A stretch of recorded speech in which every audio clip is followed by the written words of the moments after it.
Hi అండి, welcome back to SS Telugu audio నవలలు. ఈరోజు మీరు వినబోయే నవల చిన్న వదిన, కె రామలక్ష్మి గారు రచించారు. ఇంకా పూర్తిగా తెలివి రావడం లేదు. కళ్ళు తెరిచినా మూతలు పడిపోతున్నాయి. కళ్ళకన్నీ పొరల్లోంచి కనిపిస్తున్నాయి. కిటికీలోంచి కనిపిస్తున్న మందార చెట్టుకేసి చూస్తూ తెలివి తెచ్చుకోవాలని ప్రయత్నిస్తోంది శ్యామల. ఎర్రని మందార పువ్వులే అయినా ఆ వచ్చిరాని వెలుగులో నల్ల నల్లగా కనిపిస్తున్నాయి. ఎన్ని పిచ్చుకలున్నాయో గాని ఊరెగిరిపోయేలా గోల చేస్తున్నాయి. కాలేజీ వదిలేశాక అమ్మాయిలు కబుర్లు చెప్పుకుంటున్నట్టుంది ఆ గోల వింటే. ఇంకా వెలుగు రాలేదు. అయితే పెరట్లో అమ్మ లేచి తిరుగుతున్న అలికిడి వినిపిస్తోంది. అమ్మ ఎవరికీ నిద్రాభంగం కాకుండా పని చేసుకుంటున్నాను అనుకుంటుంది. వచ్చిన చిక్కేది. నిశ్శబ్దంలో సముద్రపు హోరు హెచ్చినట్టు అమ్మ సణుగుడు నిద్రపోతున్న వాళ్ళకి వినిపిస్తూనే ఉంటుంది. లెక్క చేసిన వాళ్ళు లేచి కూర్చుంటారు. మిగిలిన వాళ్లు విని వెన్నట్టు ఊరుకుంటారు. ఒత్తిగిల్లి పడుకుంటారు. బద్ధకాన్ని వదుల్చుకుని మంచం మీద లేచి కూర్చుంది శ్యామల. మోకాళ్ల మీద గెడ్డవాంచి కొంచెం కొంచెంగా విడుస్తున్న మందార పువ్వుల్ని చూస్తోంది. అమ్మ ఏ ముగ్గు డబ్బానో తన్నేసినట్టుంది. ఆ చప్పుడు నిశ్శబ్దంలో పిడుగుపాట్లా వినవచ్చింది. చిన్నన్న లేచినట్టున్నాడు. ఏంటే అమ్మా హడావిడి? అన్నయ్యకి ఎవరు పనులు చేసుకున్నా హడావిడిగా తోస్తుంది. జ్ఞాపకం వచ్చి నవ్వుకుంది శ్యామల. చిన్నన్న ఎంఏ పాస్ అయినట్టు నిన్నే తెలిసింది. నాన్నగారి సంతోషానికి అవధలేదు. అమ్మ రాబోయే కోడల గురించి పేకమేడలు కట్టేస్తోంది. చప్పుడు చేయకుండా లేచి తను పెరట్లోకి వెళ్ళింది శ్యామల. వెళ్లి పెరటి అరుగు మీద స్తంభాన్ని కానుకొని బద్ధకం పోగొట్టుకోవాలని ప్రయత్నిస్తోంది. అమ్మ అన్నయ్య మాట్లాడుకుంటున్నారు. అమ్మ అన్నీ ఎంత సీరియస్గా తీసుకుంటుందో అన్నయ్య అన్నీ అంత లైట్గా కొట్టిపారేస్తాడు. వాళ్ళిద్దరూ మాట్లాడుకుంటుంటే వినడానికి గమ్మత్తుగా ఉంటుంది. వాళ్లకి ఒకళ్ళ మీదొకరికి ఎంత ఆపేక్షో అంతర్లీనంగా కనిపిస్తూనే ఉంటుంది. నువ్వెప్పుడు లేచావురా? అలికిడే లేదు.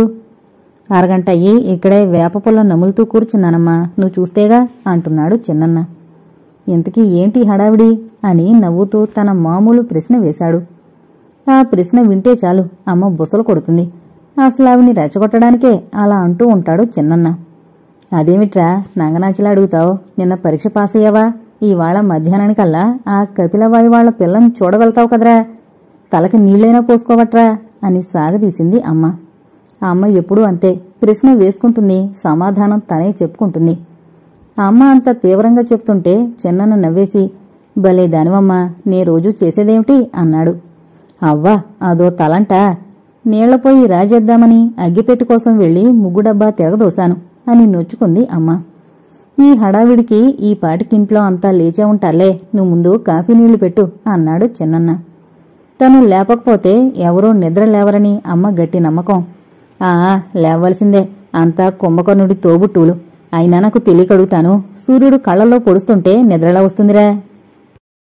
చిన్నన్న లేచి నూతి చప్టా దగ్గరికి వెళ్లాడు.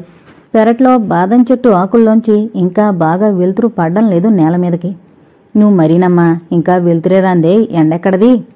ఈ సమర్థింపులంటే అమ్మకి ఒళ్ళు మంట. నీ సమర్థించడానికేంలే, నీ పెళ్లం వచ్చాక నువ్వేం ఉద్ధరిస్తావో, ఈ కంటికి రెప్పలు దూరం కావుగా అనుకుంటూ అమ్మ వంటింట్లోకి వెళ్లబోయింది. అంతా ఉలికి పడేలా నాన్నగారు ఒక కేక వేశారు. ఏమేవ్, పందుపుల్ల తెస్తానని అదే పోవడం పోయావు అంటున్నారు. నాన్నగారు ఏమడిగినా దానికి బదులు ఇంకో దానికి చెప్తుంది అమ్మ సమాధానం. పందుపుల్ల సంగతి అడుగుతుంటే నేనేం కునుకు తీస్తున్నానా ఏంటి? కుర్రాడు పెళ్లిచూపులకి వెళ్తాడు కదా అని అమ్మ ఇంకా అంటుండగానే, సరి అంతా వీధి గుమ్మం దాకా వినబడుతూనే ఉంది, ఓ పొల్లెలా పడేయ్ అన్నారు నాన్నగారు. గోడ మీద నెమ్మదిగా పోకుతున్న బొద్దింకని, దాన్ని పట్టాలని నెమ్మదిగా బహు నేర్పుగా వెనకనే వెళుతున్న బలిని చూస్తూ కూర్చుంది శ్యామల. ఈ మాటలన్నీ నాటకంలోలా వినిపిస్తూనే ఉన్నాయి. అమ్మా నాన్నల ధోరణికి నవ్వొచ్చింది శ్యామలకి. ఇద్దరికిద్దరూ పరమ ఛాందసులు. పోనీ ఇద్దరూ ఛాందసులే కదా, ఒక్క తాటి మీద నడుస్తారా అంటే అబ్బే అది లేదు. నాన్నగారు ఏం చెప్పినా ఓ అరగంట సాధిస్తేనే గాని దాన్ని అమ్మ ఒప్పుకోదు. పోనీ అని నాన్నగారు సర్దుకుపోరు. వీళ్ల మాటలకి పెద్దన్న ఓలా అర్థం చేసుకుంటాడు. చిన్నన్న నవ్వుతూ కొట్టి పారేస్తాడు. ఇద్దరి ధోరణి నచ్చదు అమ్మకి. అసలు అమ్మకి ఎవరి ధోరణి నచ్చదు. అంతా తనలాగే ఆలోచించాలి అంటుంది. తీరా అలా ఆలోచించినా అది వాళ్ళు ఆలోచించింది కనుక చస్తే ఒప్పుకోదు. అంత వింత ధోరణి అమ్మది. నాన్నగారికి ఏం చెప్పలేక అప్పుడే పనిలోకొస్తున్న సుబ్బు మీద విరుచుకు పడింది అమ్మ. ఇంత ఆలస్యంగానటే వస్తావు అని. అది ఆలస్యం కాలేదు అమ్మగారు అంటే కోపం వస్తుంది. తొందరగా చేసేస్తాను అమ్మగారు అంటే అగురించలేకపోయావు, నీ పంతనం నా దగ్గర చెప్పకు అంటుంది. అందుకే మాట్లాడకుండా పనిచేసుకుపోవడం అలవాటు చేసుకుంది సుబ్బి. అప్పుడే లోపలికి వెళదామని తిరిగిన చిన్నన్న కళ్ళు శ్యామల మీద పడ్డాయి. చిన్ని తనే లేచింది. ఈరోజు ఏదో విపరీతం తప్పదు అని వేళకోళం చేశాడు. బల్లి మీద నుంచి దృష్టి మరలించి ఇంకా నిద్రమత్తు వదలని గొంతుతో, ఇంక నిద్రలా పడుతుంది చిన్నన్న, అమ్మ గోల, కిటికీ రెక్క మీద కాకి గోల, మందారు చెట్టు మీద పిచ్చుకల గోల, ఇవి చాలవని పక్క గదిలో ఉదయాన్నే ఎందుకో పిల్లల్ని బాదుతోంది పెద్ద వదిన అని నిట్టూర్చింది శ్యామల. పాపం, ఎన్ని ఇతి బాధలు, అందుకే లేకుంటే 9 దాకా నిద్రపోయేదానివే అని ఎదురు అరుగు మీద చెతికిలి పడ్డాడు చిన్నన్న. ఈ వాళిదంతా కుదరదని నీకేం తెలియదేమిటి మహా, నేనే కదా పెళ్లి కొడుకునేను గొప్ప అని మూతి 3 తిప్పులు తిప్పింది శ్యామల. చిన్ని, పెద్ద వదినకు బదులు నువ్వేరావే నాతో బతిమాలుతున్నట్టు అడిగాడు చిన్నన్న. శ్యామలకి భయం చూసి నవ్వొచ్చింది. ఏం, ఎందుకంత భయం బాబూ అంది. నువ్వు వస్తే చక్కగా మాట్లాడించి చూడొచ్చు, మనకి కలుస్తుందో లేదో అప్పుడే తేలిపోతుంది, నువ్వేరావే అంటున్నాడు చిన్నన్న. మరైతే నీ పెళ్లికి నాకు రాళ్లగాజులు చేయిస్తావా? బేరం మొదలుపెట్టింది శ్యామల. బంగారం మాట ఎత్తకూడదు అన్నాడతను. పోనీ దానికి బదులు ఖరీదైన 3 చీరలు కొనిపెడతావా? సరేనని తల ఊపాడు చిన్నన్న. ఇప్పుడు సరేని మాట తప్పితే ఊరుకోను అని హెచ్చరించింది శ్యామల. అందుకు సరేని తల ఊపేసరికి ఆశ్చర్యం వేసింది శ్యామలకి. అసలు చిన్నన్న పేచీకోరు, కాళ్లకు వేస్తే మెడకి, మెడకు వేస్తే కాళ్ళకి వేస్తూనే ఉంటాడు. ఏం, ఇవాళెంత నీరసం ఆవహించింది అని పరామర్శించింది. ఇంకా కాఫీ తాగలేదు కదూ అని సమర్థించుకున్నాడు చిన్నన్న. అదా సంగతి, నేను అందుకే కాబోలు దద్దమ్మలా చీరలు అడిగేశాను పుట్టుకున, ఉండొస్తా అని వంటింట్లోకి దారి తీసింది శ్యామల. శ్యామల నల్లనిది, చలాకీగా ఉంటుంది. చిన్నన్నంటే ప్రాణం. నాన్నగారిని పెద్దనని చూస్తే చాలు భయం. అమ్మ దగ్గర ఏడ్చైనా తనకు కావలసింది సాధిస్తుంది. ఆ చుట్టుపక్కల పెద్దవదిన ఉంటే చాలు మాయమైపోతుంది అక్కడ్నుంచి. శ్యామల పైకెంత చలాకీగా ఉంటుందో అంత లోతైన మనిషి. పైపై ప్రశాంతత లోపల ఎంత కల్లోలం ఉందో ఇంట్లో ఎప్పుడో గ్రహించింది. కాని ఏం చేస్తుంది, అమ్మకి పెద్ద వదినికి ఒక క్షణం పడదు. వదిన్ని వెనకేసుకొచ్చి అమ్మని కసురుకుంటాడు పెద్దన్న. అది చూస్తే మంట శ్యామలకి. ఈ మగాళ్లు కలగజేసుకోకుండా ఊరుకోరేం అనుకుంటుంది. కాని ఎలా చెప్తుంది? పళ్ళు తోముకుని 2 చేతులతోనూ 2 కాఫీ గ్లాసులు పట్టుకుని చిన్నన్న దగ్గరికి వచ్చేసరికి అక్కడ నడుం మీద చేతులు వేసుకుని ఏదో మాట్లాడుతూ కనిపించింది పెద్ద వదిన. అలాగే నిలబడిపోయింది శ్యామల. ఏం మరిది, అన్నా చెల్లి చూస్తే చాలు పిల్లని అనుకుంటున్నారా, నే వస్తేనే అంటూ నిలదీసి అడుగుతోంది. అంటే చిన్నన్న మాటలు విందన్నమాట. ఆవిడికదో అలవాటు. మనిషి కనపడకుండా నిలబడి అందరూ ఏం మాట్లాడుకున్నారో వింటూ ఉంటుంది. అది కాదు వదినా, అమ్మ పెద్దది కదా, ఇల్లు ఒక్కరితే చూసుకోలేదు. నువ్వింట్లో ఉంటే నేను, చిన్ని, నాన్నగారు వెళితే చాలదా అని నసుగుతున్నాడు చిన్నన్న. ఎక్కడైనా నోరు కట్టుబడితే చిన్నన్నకెక్కడే అని నవ్వుకుంది శ్యామల. అయినా ఇష్టం లేకుంటే ముఖం మీద చెప్పొచ్చుగా నువ్వొద్దని. అబ్బబ్బా, నువ్వు ప్రతిదీ పెడార్థం తీస్తావు వదినా. నీతో వచ్చిన చిక్కేది. నీకు నచ్చకపోతే ఆ వచ్చే అమ్మాయి ఈ ఇంట్లో ఎలా ఉంటుంది వదినా? వదిన పొగిడితే ఉబ్బిపోయే రకం కాదు. మనం ఆవిడ పక్షం మాట్లాడుతున్న కొద్దీ తను నింద మోపడం పెంచుతుంది. అక్కడికి నా ఇష్టాయిష్టాలతోనే ఈ ఇల్లు నడుస్తున్నట్టు తెలియకడుగుతాను గాని వేరింటి కాపురానికి నాకు మీ అమ్మకు నచ్చడం దేనికి? నీకు నచ్చితే చాలుగా అని ఏసడించింది పెద్ద వదిన. శ్యామల ముందుకొచ్చి ఒక కాఫీ గ్లాసు అన్న చేతికి అందించింది. తానోటి తాగుతూ గోడకి చేరబడి కూర్చుంది. కాఫీ ఓ గుటక వేసి, వేరే ఇల్లు కాపురం అంటున్నావు, నాకలాంటి ఉద్దేశాలు లేవు అన్నాడు చిన్నన్న. అన్నమాట పూర్తి కానిలేదు. మధ్యలోనే అందుకుంది వదిన. ఇలాంటి వాళ్లే పెళ్ళయ్యాక పెళ్లం కొంగులు పట్టుకు తిరుగుతారు. బస్తీలో పుట్టి పెరిగింది, పైగా నీతో సమంగా చదువు కూడా వెలిగించింది. ఇక ఇలా ఉండనిస్తుందా కలిసి అంది. ఆ అమ్మాయి అలాంటిదని అనుమానం ఉంటే మనం వెళ్లి చూడనే వద్దు అనేసి ఖాళీ గ్లాసు కింద పెట్టేశాడు చిన్నన్న. మనం అంటున్నావు, నువ్వుగాని కట్టుకోబోయేది మేం కాదుగా. అయినా తెలియక అడుగుతాను గాని మా అందరికీ నచ్చకపోయినా నీకు నచ్చితే మాంతావా నువ్వు? వేళాకోళంగానూ వ్యంగ్యంగానూ అడిగింది పెద్ద వదిన. ప్రతిదీ ఎలా చేస్తుందేమిటి అనుకుని మాట్లాడకుండా ఊరుకుంది శ్యామల. అది చూస్తాం కదా అంటూ లేవబోయాడు చిన్నన్న. ఇంతలో శాస్త్రన్ని వచ్చాడు. చూశారండి మీ తమ్ముడు ఏమంటున్నాడో అంటూ అటు మళ్లించింది వదిన. అప్పుడే తెల్లారిందటే ఫిర్యాదులకి. ఒరే శర్మ, నువ్వు మీ వదంతో వాదించడం పెట్టుకోకు. ఇంత కొమ్ములు తిరిగిన లాయర్ని నేనే గెలవలేకుండా ఉన్నాను. నువ్వు ఒట్టి డిగ్రీ గాడివి, నువ్వేం చేయగలవు అని నవ్వుతూ, ఒసే శ్యామల, ఓ గ్లాసు కాఫీ తేవే అని పురమాయించాడు. అది కాదన్నయ్యా అని ఏదో చెప్పబోయాడు చిన్నన్న. నీ వాదన సబబు కాదనడం లేదు, కాని ఆడదాంతో వాదనకి దెక్కో అంటున్నాన్రా అన్నాడాయన. లోపల నుంచి అమ్మ ఒక్క కేక వేసింది, తలంటుకునేందుకు సిద్ధం కమ్మని. లేరా, త్వరగా తెములు, మళ్ళీ 10:43 కల్లా నువ్వు గడప దాటాలి, లేకుంటే నాన్నగారు ఇబ్బంది పడిపోతారు. 8 అయిపోయింది అన్నాడు పెద్దన్న శ్యామలిచ్చిన కాఫీ అందుకుంటూ. లేదన్నయ్యా, ఇంకా 7 దాటనే లేదు అన్నాడు నవ్వుతూ చిన్నన్న. పెద్దన్న కూడా నవ్వేశాడు. మరి శ్యామల లేస్తే 8 దాటుంటుందేమో అనుకున్నాన్రా అన్నాడు. శ్యామలకి ఉడుకుమొత్తన వచ్చింది. మీరు తెల్లవారుజామునే లేచి ఏం చేస్తున్నారేమిటి అంది. ఆ మాట వినిపించుకోలేదు పెద్దన్న. చూడు చిన్ని, నాకు స్నానానికన్నీ సిద్ధం చేయి, మీ వదిన 1వ వాయి వడ్డించింది పిల్లల్ని అన్నాడు. చిన్నన్న తలంటికి వెళ్ళిపోయాడు. కాఫీ తాగేసి పెద్దన్నయ్య కాగితాల్లో తల దురిచేశాడు నిప్పుకోళ్లాగా. అద్దం ముందు అన్నీ సర్దుతూ ఆలోచనలో పడింది శ్యామల. బాగా చదువుకున్న అమ్మాయి ఇంటికి కోడలుగా వస్తే వాతావరణం ఎలా ఉంటుందో ఊహించి చూసింది. తీరా పిల్ల నచ్చలేదంటాడేమో చిన్నన్న. చచ్చా, అలా అండు. ఎంత వేళకోళం చేసినా ఆడపిల్లలంటే గౌరవం కూడా ఉంది చిన్నన్నకి. అందుకేగా తనంటే అంత అభిమానం. యథాలాపంగా తన ప్రతిబింబాన్ని అద్దంలో తీక్షణంగా చూసుకుంది శ్యామల. తను నల్లనిది, అందుకే ఎంతకీ సంబంధాలు కుదరడం లేదంటుంది అమ్మ. అవును, తన చెవులు కొంచెం ఎత్తుగా ఉంటాయి, అవి జుట్టులో కనిపించవు. అయినా అమ్మ కళ్ళకి అవే కనిపిస్తాయి. నీకెలా అవుతుందనమ్మా పెళ్ళి అంటుంది. ఇలా అంటే ఎదుటి వ్యక్తి ఎలా బాధపడుతుందో అమ్మకసలు తెలీదు. తెలియకుండా ఎంత కోత పెడతారో ఒకప్పుడు. నల్లందైతే మటుకు ఎంతో కళగా ఉంటుంది తన ముఖం అనుకుని గర్వంగా అద్దంలో చూసి నవ్వుకుంది శ్యామల. పెళ్లికూతురు ఎలా ఉంటుందో, చదువుకున్న అమ్మాయి గర్వంగా మాట్లాడుతోంది కాబోలు, లేకుంటే అసలు మాట్లాడదో మరి.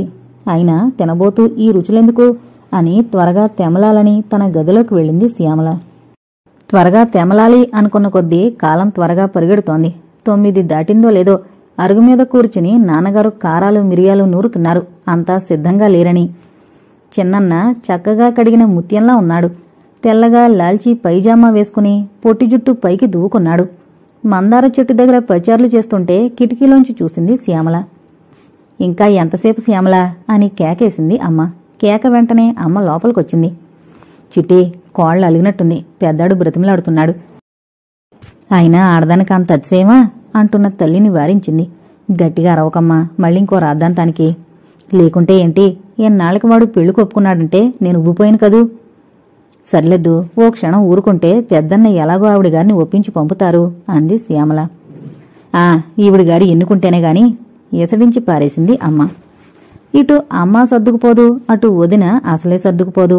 ఈ ఇంట్లో వారి మధ్య నలిగిపోవడం తప్పించి మిగిలిన వారికి దారి లేదు. అబ్బబ్బా, ఎందుకమ్మా నోరు పారేసుకుంటావు?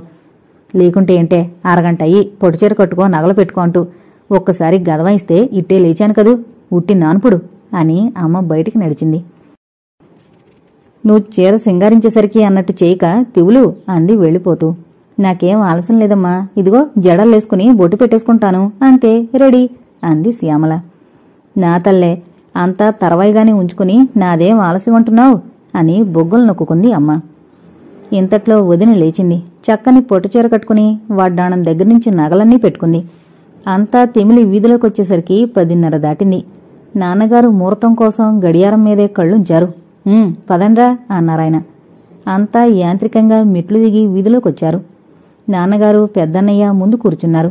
అన్నయ్య డ్రైవ్ చేస్తున్నాడు. వెనక సీట్లో ముందు వదిన, తర్వాత శ్యామల, ఓ చివరగా చిన్నన్న కూర్చున్నారు. 10 మైళ్ల దూరంలో ఉన్న పట్నం వైపు ప్రయాణం అయింది. ఎలాగైనా ఈ సంబంధాన్ని ఒప్పుకుంటే కొడుక్కి కొండ మీద పెళ్లి చేస్తానని మొక్కుకుంది వెనక్కుండిపోయిన తల్లి.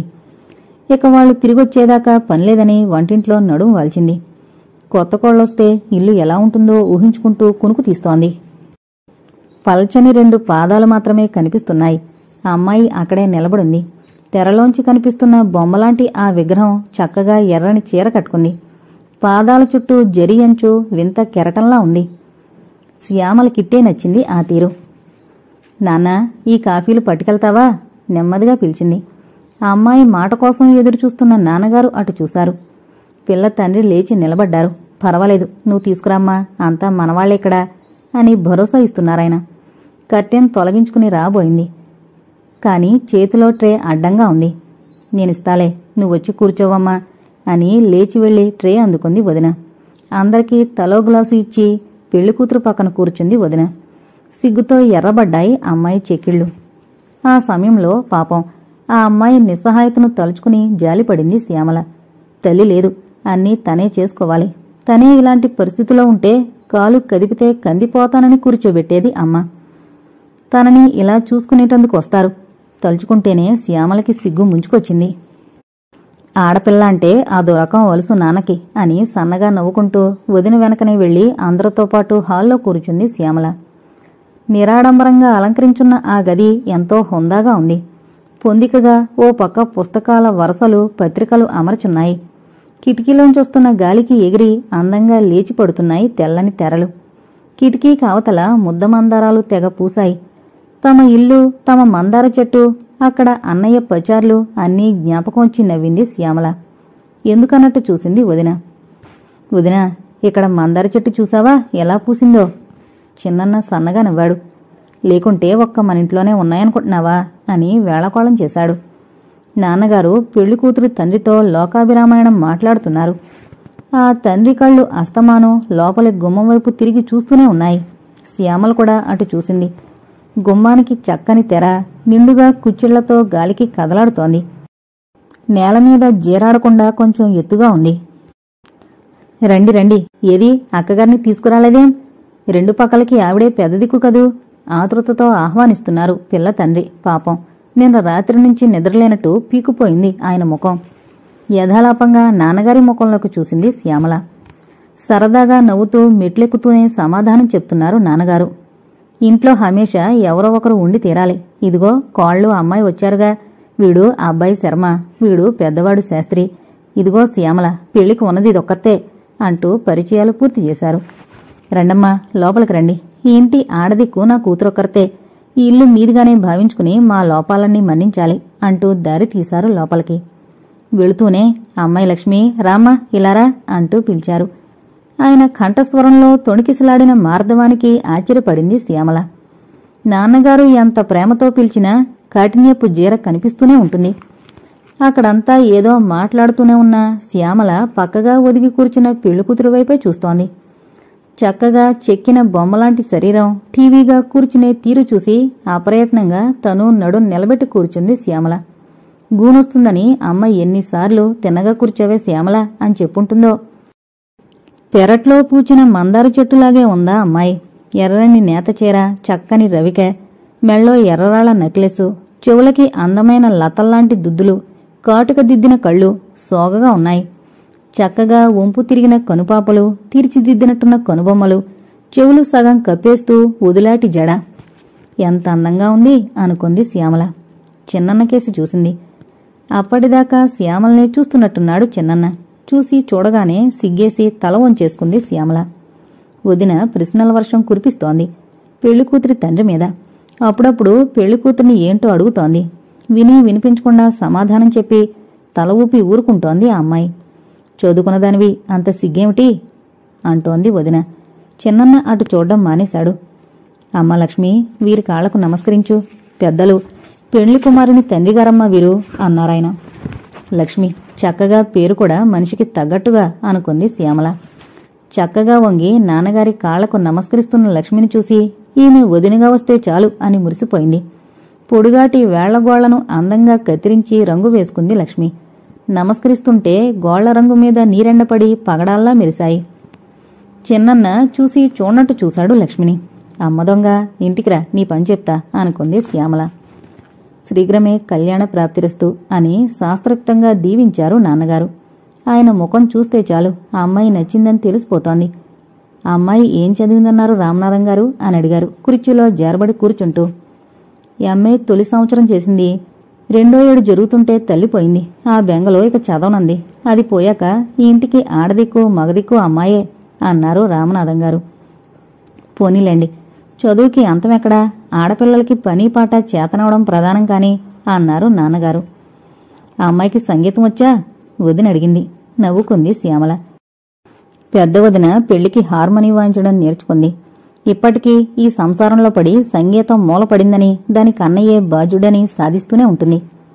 సంగీతం నేర్చుకోవాలని నేర్చుకోలేదమ్మా, అయినా శ్రావ్యమైన కంఠమని చెప్పగలను అన్నారు రామనాథం గారు. చిన్నన్నయ్యకి ఇదేం నచ్చలేదు. అవన్నీ ఇప్పుడు ఎందుకు వదినా అని సణిగాడు. హవ్వా, ఇవేం పెళ్లిచూపులా చుట్టపు చూపులా? అన్నీ తెలుసుకోకుండానే దిగడం మంచిది కాదు మరిది అంది వదిన. ఇలాంటి విషయాలు మనలో మనం అనుకోవాలి గాని అందరితోనూ పైకంటే బాగుండదని తోచదు వదినకి. నాన్నగారికి వదిన ధోరణి నచ్చినట్లేదు. అవునమ్మాయి, అది మంచిదే, కాని ఆ అమ్మాయి ఇప్పుడు పాడనక్కర్లేదు, శ్రావ్యమైన కంఠమంటున్నారుగా అన్నారు. అదేంటండి అలా అంటారు? ఎవరి పిల్ల వారికి ముద్దు, కాకిపిల్ల కాకికి ముద్దు అన్నట్లు అంది తన సహజ ధోరణిలో. దీనికంతా పొక్కున నవ్వారు. పెళ్లికూతురు కూడా నవ్వకుండా ఉండలేకపోయింది. శ్యామలకేసి చూసి నవ్వింది. నవ్వుతుంటే లక్ష్మీ ముఖం ఇంకా బాగుందని గుర్తించింది శ్యామల. నల్లని కనుపాపలు, తెల్లని కళ్ళు నక్షత్రాల్లా మెరిశాయి. అయినా ఈ రోజుల్లో కూడా ఇదంతా ఏమిట్లే, ఊరుకో అంది శ్యామల ధైర్యం చేసి. నేను ఏమంత నాగరికం తెలియదని కాదు శ్యామల అంటూ కోపగించుకుంది వదిన. పెద్దన్న వాతావరణం మారుతున్నట్టు పసిగట్టాడు. నాన్న, మీరు మాట్లాడండి, ఇంకా మేం లేస్తాం అన్నాడు. అదేనైనరా, మీరు బయలుదేరండి, శర్మ నేను తర్వాత వస్తాం అన్నారు నాన్నగారు. లేసుందరి అని భార్యని హెచ్చరించాడు పెద్దన్న. వెళ్ళొస్తాను అనైనా చెప్పకుండా లేచి వీధిలోకొచ్చేసింది వదిన. శ్యామల వినిపించకుండా వెళ్ళొస్తాను అంది లక్ష్మితో. లక్ష్మి లేచి నిల్చుని తన చేతుల్లోనికి శ్యామల 2 చేతులు అందుకుంది. ఆప్యాయంగా నొక్కింది. అంతే, ఒక్క మాటైనా మాట్లాడుకోకపోయినా ఆ క్షణం నుంచి వారిద్దరి మధ్య అనుబంధం ఏర్పడింది. వీధిలో కాలు పెట్టగానే ప్రారంభమైంది తుఫాన్ లాంటి వదిన వాగ్దాటి. ఎర్రగా బుర్రగా ఉందని చూడగానే ఒప్పేసుకుంటే తర్వాత అఘోరించాలి అంది. నా పెళ్లిచూపులకి జ్ఞాపకం లేదటండి, మీ అమ్మగారు అటు ఇటు నడిపించారు, చేతి గోళ దగ్గర నుంచి పరీక్షించారు, పాట పాడించారు చెప్పుకుపోతోంది వదిన. అవునే, అప్పుడు నువ్వు 14 ఏళ్ల పిల్లవి, నాకింకా డిగ్రీ కూడా రాలేదు, అది మర్చిపోతే ఎలా? ఈ అమ్మాయి చదువుకుంది, వయసులో పెద్దది, తెలిసి తెలియని వయసులో పాడించినా ఆడించినా అందం అంటూ కారు వేగం హెచ్చించాడు పెద్దన్న. చదివి వెలబెట్టగానే సరేనేమిటి, ఏ పొట్లో ఏ పాముందో అని నిట్టూర్చి కారులో చేరబడి కూర్చుంది వదిన. అప్పుడే గుర్తించినట్టుంది శ్యామల ముభావంగా కూర్చునుండడం. ఏం శ్యామల, నీకు నచ్చిందా? కదిలించాలని శ్యామలను అడిగింది. అంత అందంగా, నాజూకుగా, సభ్యతతో ఉన్న అమ్మాయి ఎవరికి నచ్చదొదినా? నాన్నగారికే నచ్చినట్టు అంది ఎంతో సంతోషంతో శ్యామల. పట్నం పొలిమేర దాటి కారు తమ ఇంటికొచ్చేస్తుందని అప్పుడే గుర్తించింది శ్యామల. అప్పుడే వచ్చేశామే అంది ఆశ్చర్యంగా. అవునే, మిమ్మల్ని దింపేసి వెళ్లి నాన్నగారిని ఎక్కించుకొస్తాను అని ఇంటి ముంగిట కారు ఆపాడు పెద్దన్న. ఏమీ తోచక పక్కనున్న పత్రిక తిరగేస్తూ కూర్చుంది లక్ష్మి. అదే పని ప్రారంభించాడు శర్మ. అయినా మనసు పదే పదే అమ్మాయిని చూడమంటోంది. ఒక్కగానొక్క కూతురు. ఈ ఇల్లు ఓ 6 ఎకరాల మాగాణి ఉంది. వాళ్లమ్మ నగలో 25 కాసులుంటాయి. అంతా దాందే. ఈ తల్లిలేని దాన్ని మీ కడుపులో దాచుకుంటారన్న ఆశ నన్ను నిలబెట్టింది. మీకింతగా చెప్పాలా అంటున్నారు రామనాథం గారు. నాన్నగారు ఇంత డీలాపడి మాట్లాడడం ఎప్పుడూ వినలేదు లక్ష్మి. తల్లిలేని లోటు, నాన్నగారి తాపత్రయం అంతా కళ్ల ముందు ఓసారి కదిలాయి. ఎంత ఆపుకొందామన్నా దుఃఖం ఆగింది కాదు. చదువుతున్న పత్రిక అక్కడే పెట్టేసి లోపలికి వెళ్లిపోయింది లక్ష్మి. కన్నీటి బొట్లు పడి కాగితంలో అక్కడ అక్షరాలు సరిగ్గా కనిపించడం లేదు. ఆ పత్రిక అందుకున్నాడు శర్మ. మీరంత బాధపడకూడదు. ఆ అబ్బాయి కట్నం పెళ్లి చేసుకోడు, పిల్ల నచ్చితే చాలు, అందుకేగా వాణ్ణి ఉండమన్నాను, అన్నీ ఇప్పుడే తేల్చుకోవాలని. ఏరా శర్మ పిలిచారు నాన్నగారు. శర్మకెలా ప్రారంభించాలో తెలియలేదు. సరిగ్గా పరిచయమైనా లేని అమ్మాయి మీద తన అభిప్రాయ ప్రకటన ఏమిటి అనుకున్నాడు. కాని ఆ అందమైన చేతులు అతన్నెప్పుడో బంధించాయి. నాకేం అభ్యంతరం లేదు నాన్న, కాని పట్నానికి అలవాటు పడ్డ అమ్మాయి మన ఊళ్ళో ఉండగలదా? అలాంటి చోట ఏం తోస్తుంది? తనని తానే ప్రశ్నించుకున్నట్టు అడిగాడు శర్మ. అదేంటోయ్ అలా అంటావ్? భర్త వెంట ఉండడానికి తోచడమేమిటి? ఎక్కడైనా అమ్మాయికంత బయటికి వెళ్లే అలవాట్లేదు, దాందంతా తల్లి తరహా. అయినా అమ్మాయిని కూడా ఓ మాట అడగడం మన ధర్మం. ఇదేం శారదా బిల్లు నాటి పెళ్లిళ్లు కావు కదా. మిగిలిన విషయాలు ఎలా ఉన్నా ఆ అమ్మాయికి నచ్చితే స్థిరం చేసుకుందాం అన్నారు నాన్నగారు. అమ్మయ్యా అనుకున్నాడు శర్మ. అవును, తీరా అమ్మాయికి ఇష్టం లేకుంటే ఇబ్బందే. అమ్మాయి లక్ష్మి పిలుస్తున్నారు రామనాథం గారు. గుమ్మంలో నిలబడి ఏం నాన్న అంది లక్ష్మి. గుమ్మం దగ్గరకు వెళ్లి తెర తొలగించారు. కాటుకంతా కరిగి ఎర్రబడ్డ కళ్లతో తల వంచి నిల్చుంది లక్ష్మి. ఏం తల్లి, నీకిష్టమైతే సరే, లేకుంటే చెప్పు ఎంతో బొజ్జగిస్తున్నట్టు అడిగారు రామనాథం గారు. కూతురికి ఎంత స్వతంత్రం ఇస్తున్నారు అనుకున్నాడు శర్మ. తీరా అమ్మాయి నాకు నచ్చలేదంటే ఆత్రంగా అమ్మాయి సమాధానం కోసం ఒళ్లంతా చెవులు చేసుకున్నాడు శర్మ. చాలా స్పష్టమైన కంఠంతో నీకిష్టమైతే నాకిష్టమే నాన్న అంది. అలా అంటే ఎలాగా? యావజ్జీవితం వాడితో కాపురం చేయవలసింది నువ్వు. అయినా వాడు పట్నానికి దగ్గరున్నా ఇక్కడ ఇంట్లో ఉండడు. ఊళ్ళో పొలాల దగ్గర ఉండాలని వాడి కోరిక. ఇంత చదువుకున్నా వాడికి ఉద్యోగం మీద కంటే వ్యవసాయం మీదే మోజెక్కువ చెప్పారు శర్మ నాన్నగారు. ఆ అమ్మాయి తలెత్తి ఓసారి చూసి ఊరుకుంది. అవునమ్మా, పెద్దవాడు కోర్టుకి వస్తూ పోతూ ఉండడానికి మరీ అంత దూరం కాకుండా ఇక్కడున్నాం. నేను పెద్దవాడిని అయిపోతున్నాను. పొలాలు బాధ్యతగా చూడకపోతే లాభం లేదు. అంచేత వాడక్కడ ఉండక తప్పదు అంటూ సమర్థించారు. నీ అభిప్రాయం చెప్పమ్మా, పర్వాలేదు అన్నారు రామనాథం గారు. నాకెక్కడైనా పర్వాలేదు నాన్న అంది లక్ష్మి. నాన్నగారికి అమ్మాయి పూర్తిగా నచ్చింది, దాంట్లో సందేహం లేదు అనుకున్నాడు శర్మ. ముహూర్తం త్వరలో పెట్టించండి. వీడు ఎంతకాలానికి పెళ్లికి సుముకుడు కాకపోవడంతో వీడికి పెళ్లంటూ అయితే తిరుపతిలో చేస్తానందట మా ఆవిడ. అంచేత వివాహం అక్కడ జరిపిద్దాం, అంతా మీ ఇష్టం అని బయలుదేరే ముందు చెప్పేశారు నాన్నగారు. ఆనందంతో రామనాథం గారి ముఖం విప్పారింది. గేటు దాటి బయటకొచ్చేస్తూ వెనక్కి తిరిగి చూశాడు శర్మ. మందార చెట్టుకేసి తదేక దృష్టితో చూస్తున్న లక్ష్మి కనిపించింది. దారిలో అన్నారు నాన్న, ఒరే పిల్ల నీకు బాగా నచ్చినట్టేనా? మాటిచ్చి తప్పడం బాగుండదు. అమ్మ భాషలో చెప్పాలంటే సంసారపక్షంగా బాగానే ఉంది అన్నాడు నవ్వుతూ శర్మ. అయితే పెళ్లి త్వరలో అయిపోతే కోతల రోజులకంతా నువ్వు ఊళ్ళో స్థిరపడచ్చు తనలో తానుగా అన్నారు నాన్న. అయినా వదినికేమంత నచ్చినట్టు లేదు నాన్న నసిగాడు శర్మ. తోటికోడలతో కాదురా అమ్మాయి కాపురం. అయినా నువ్వు మీ వదిని ఇంకా అర్థం చేసుకోలేదు అన్నారు నాన్న. ఇంతట్లో అన్నయ్య తిరిగి వస్తున్నాడు. దారిలోనే కారాపి ఎక్కించుకుని ఇంటి ముఖం పట్టాడు. తల్లికి నడుం పడుతూ విశేషాలు చెప్తోంది శ్యామల. అబ్బా, చూసినట్టే వర్ణించావే అని ఉబ్బిపోయింది అమ్మ. అయితే అమ్మాయి వదినికి నచ్చలేదటగా శ్యామల్ని అడిగింది. లేదమ్మా, అంతేకాదు బస్తీ చదువులు చదివింది ఎలా ఏకంగా ఉండనిస్తుందా అని పొద్దుటే అంది. అయితే వింటూ అన్నయ్య ఊరుకున్నాడా? లేకుంటే ఏం చేస్తాడేమిటి? బల్లగుద్ది వాదించడానికి ఇదేం కోర్టు అనుకున్నావా? నవ్వేసింది శ్యామల. ఎంత ఇంపైన కోళ్లొస్తే మటుకు అత్త ముందు అలా ముంగిలా అయిపోతుంది. అదేం కర్మో అనుకుంది అమ్మ. అమ్మకేం తెలుసు అనుకుంది శ్యామల. సరే, ఇక నీ దగ్గర కూడా ధర్మపన్నాలు నేర్చుకోవాలి నేను అంటున్న అమ్మ మాట లెక్క చేయకుండా తను చెప్పదలుచుకుంది చెప్పాలని ప్రయత్నిస్తోంది శ్యామల. ఎంత ఇష్టం లేకున్నా పడకపోయినా సర్దుకుపోవాలి. అలా అస్తమాను సణుగుతూ ఉంటే ఇంకెప్పటికి తినలేను అన్న శ్యామల మాటలకి ఆవిడకి అంత కోపం వచ్చింది. గుడ్డొచ్చి పిల్లను విక్రించినట్టు నువ్వు నాకు చెప్పాలా అంది. అది కాదమ్మా, కామెర్ల రోగికి లోకమంతా పచ్చగా కనిపిస్తుందట. నువ్వలా మండిపడిపోతూ చూస్తావు అందర్నీ, అందుకే నీకు అందరూ అలా కనిపిస్తారు, తెలిసిందా అంటూ ఉండగానే చిన్నన్న ఏంటి అంటూ లోపలికొచ్చాడు. ఏంటి తల్లి కూతుళ్ళిద్దరూ తంత్రాలు ఆలోచిస్తున్నారు? అమ్మ పక్కనే కూర్చుంటూ అడిగాడు చిన్నాన్న. అన్నయ్య మాట వినిపించుకోలేదు అమ్మ.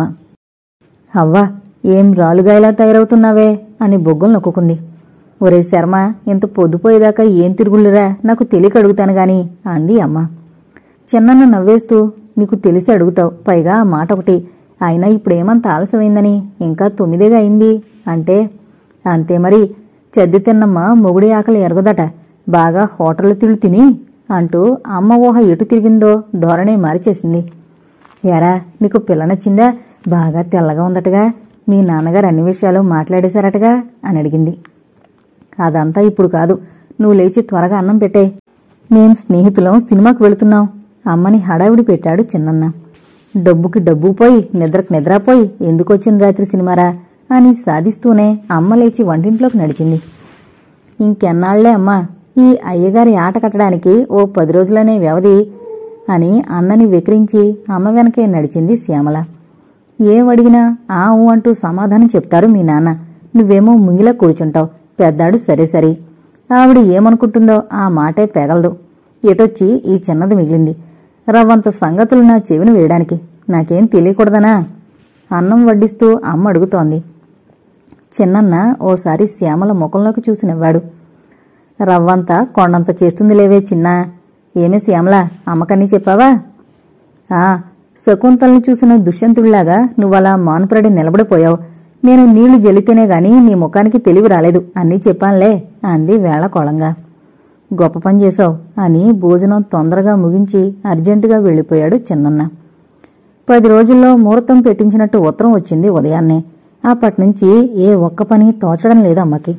పుట్టిని హడావిడి పడిపోతోంది. ఎవరూ తనకేం చెప్పరని బాధపడిపోతుంది. ఏం చెప్పాలో తెలియలేదు శ్యామలకు. పెళ్లికేమంత హడావిడి? అయినా తిరుపతిలో పెళ్లికి ఇక్కడి నుంచేం పట్టుకెళతాం, డబ్బిస్తే అక్కడన్నీ దొరుకుతాయి అంటారు నాన్నగారు. అది నచ్చదు అమ్మకి. ఉప్పు దగ్గర్నుంచి ఇక్కడి నుంచి తీసుకువెళ్లాలి అంటుంది.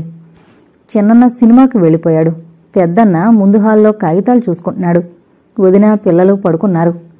అమ్మ మంచినీళ్ల చెంబు నాన్నగారి తలపక్కగా పెడుతూ సగం స్వాగతంగా మాట్లాడుతోంది. కిటికీలోంచి కనిపిస్తున్న ఆకాశాన్ని, నక్షత్రాల్ని, చీకట్లో నల్లగా కనిపిస్తున్న మందార చెట్టు కొమ్మల్ని చూస్తూ తనకే తెలియని విషయాల గురించి ఆలోచిస్తున్న శ్యామలకి అమ్మ గొంతుగా గమ్మత్తుగా వినిపించింది. పెద్దవాడిదో దారయిందా? శర్మగాడి పెళ్లితో సగం భారం తీరుతుంది. ఇక శ్యామలమ్మ పెళ్లి, అది శర్మ చూస్తాడు. దాని బెంగలేదు నాకు. ఇక తర్వాత అంటావా? కృష్ణ రామ అనుకుంటే కాలం వెళ్ళిపోదటే పిచ్చిదానా. ఇంతట్లోకి ఈ పట్టింపులు పంతాలు ఎందుకు? ఎంతో సౌమ్యంగా ఉన్న నాన్నగారి కంఠస్వరానికి ఉలికి పడింది శ్యామల. అమ్మతో అంత మృదువుగా నాన్నగారు మాట్లాడడం ఎప్పుడూ వినలేదు శ్యామల. మీకేం మగమహారాజులు, అండానికి పడ్డానికి మీకే చెల్తుంది. మాకు చెల్లింది మీకెందుకు చెల్లదు? నవ్వుతూ అడుగుతున్నారు నాన్నగారు. అమ్మకలా సన్నగా వేళకోళం చేసిన కోపమొచ్చి ఉడుక్కుంటుంది. అది జ్ఞాపకొచ్చి నవ్వుకుంది శ్యామల. ఎందుకా?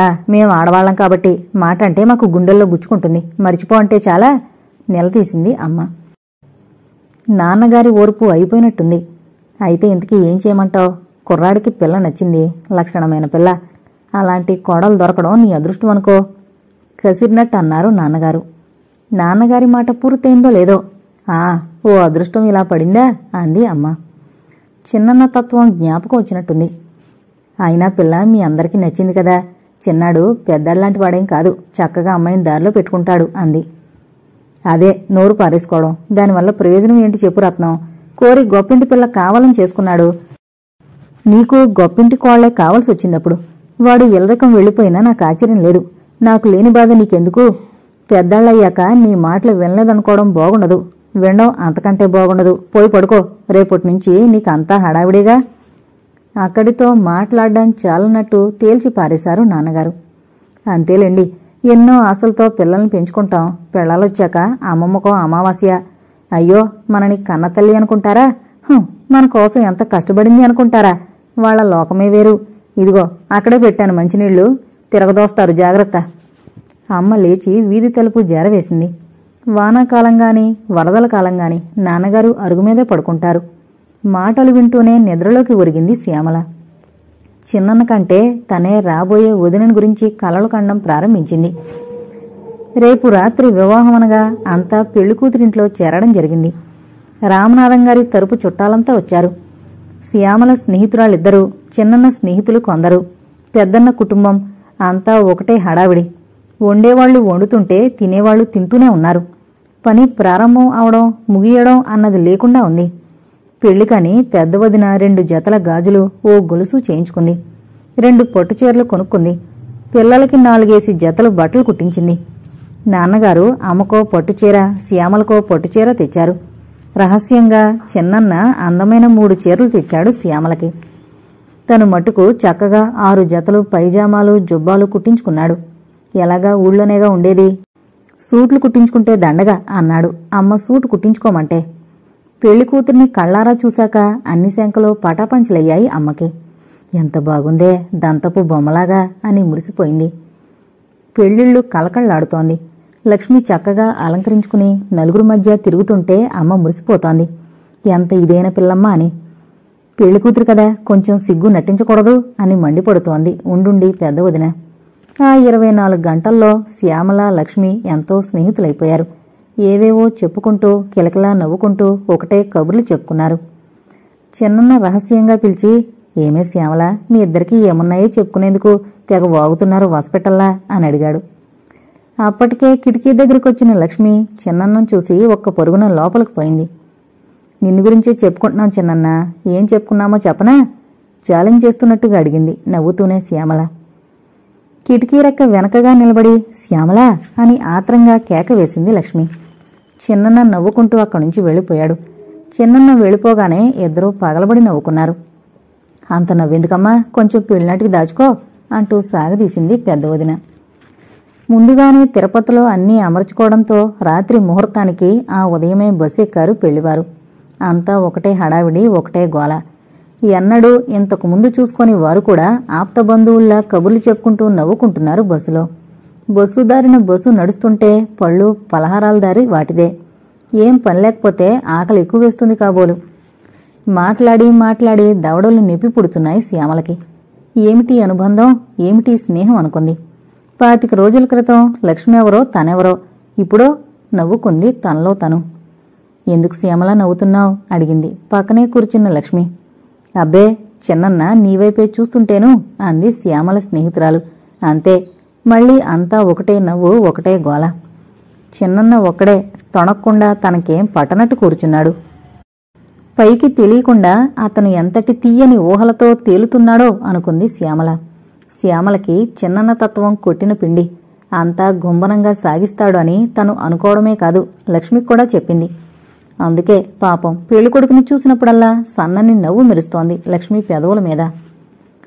శాస్త్రయుక్తమైన వివాహకాండ సరదాగా ఉంటుంది. అంతటిదాకా ముక్కు ముఖం తెలియని అబ్బాయి అమ్మాయి ఈ తతంగమంతా అయ్యేసరికి మానసికంగా బాగా సన్నిహితులవుతారు. పేర్ల మీద కూర్చున్న చిన్నన్నని లక్ష్మిని చూసి అదే అనుకుంది శ్యామల. చిన్నన్న ముఖం తృప్తిగా కనిపిస్తోంది. లక్ష్మి అస్తమానం సిగ్గుపడిపోతోంది. ఎంతో అందంగా ఉంది. రాత్రి పెళ్లంతా అయ్యేసరికి బాగా పొద్దుపోయింది.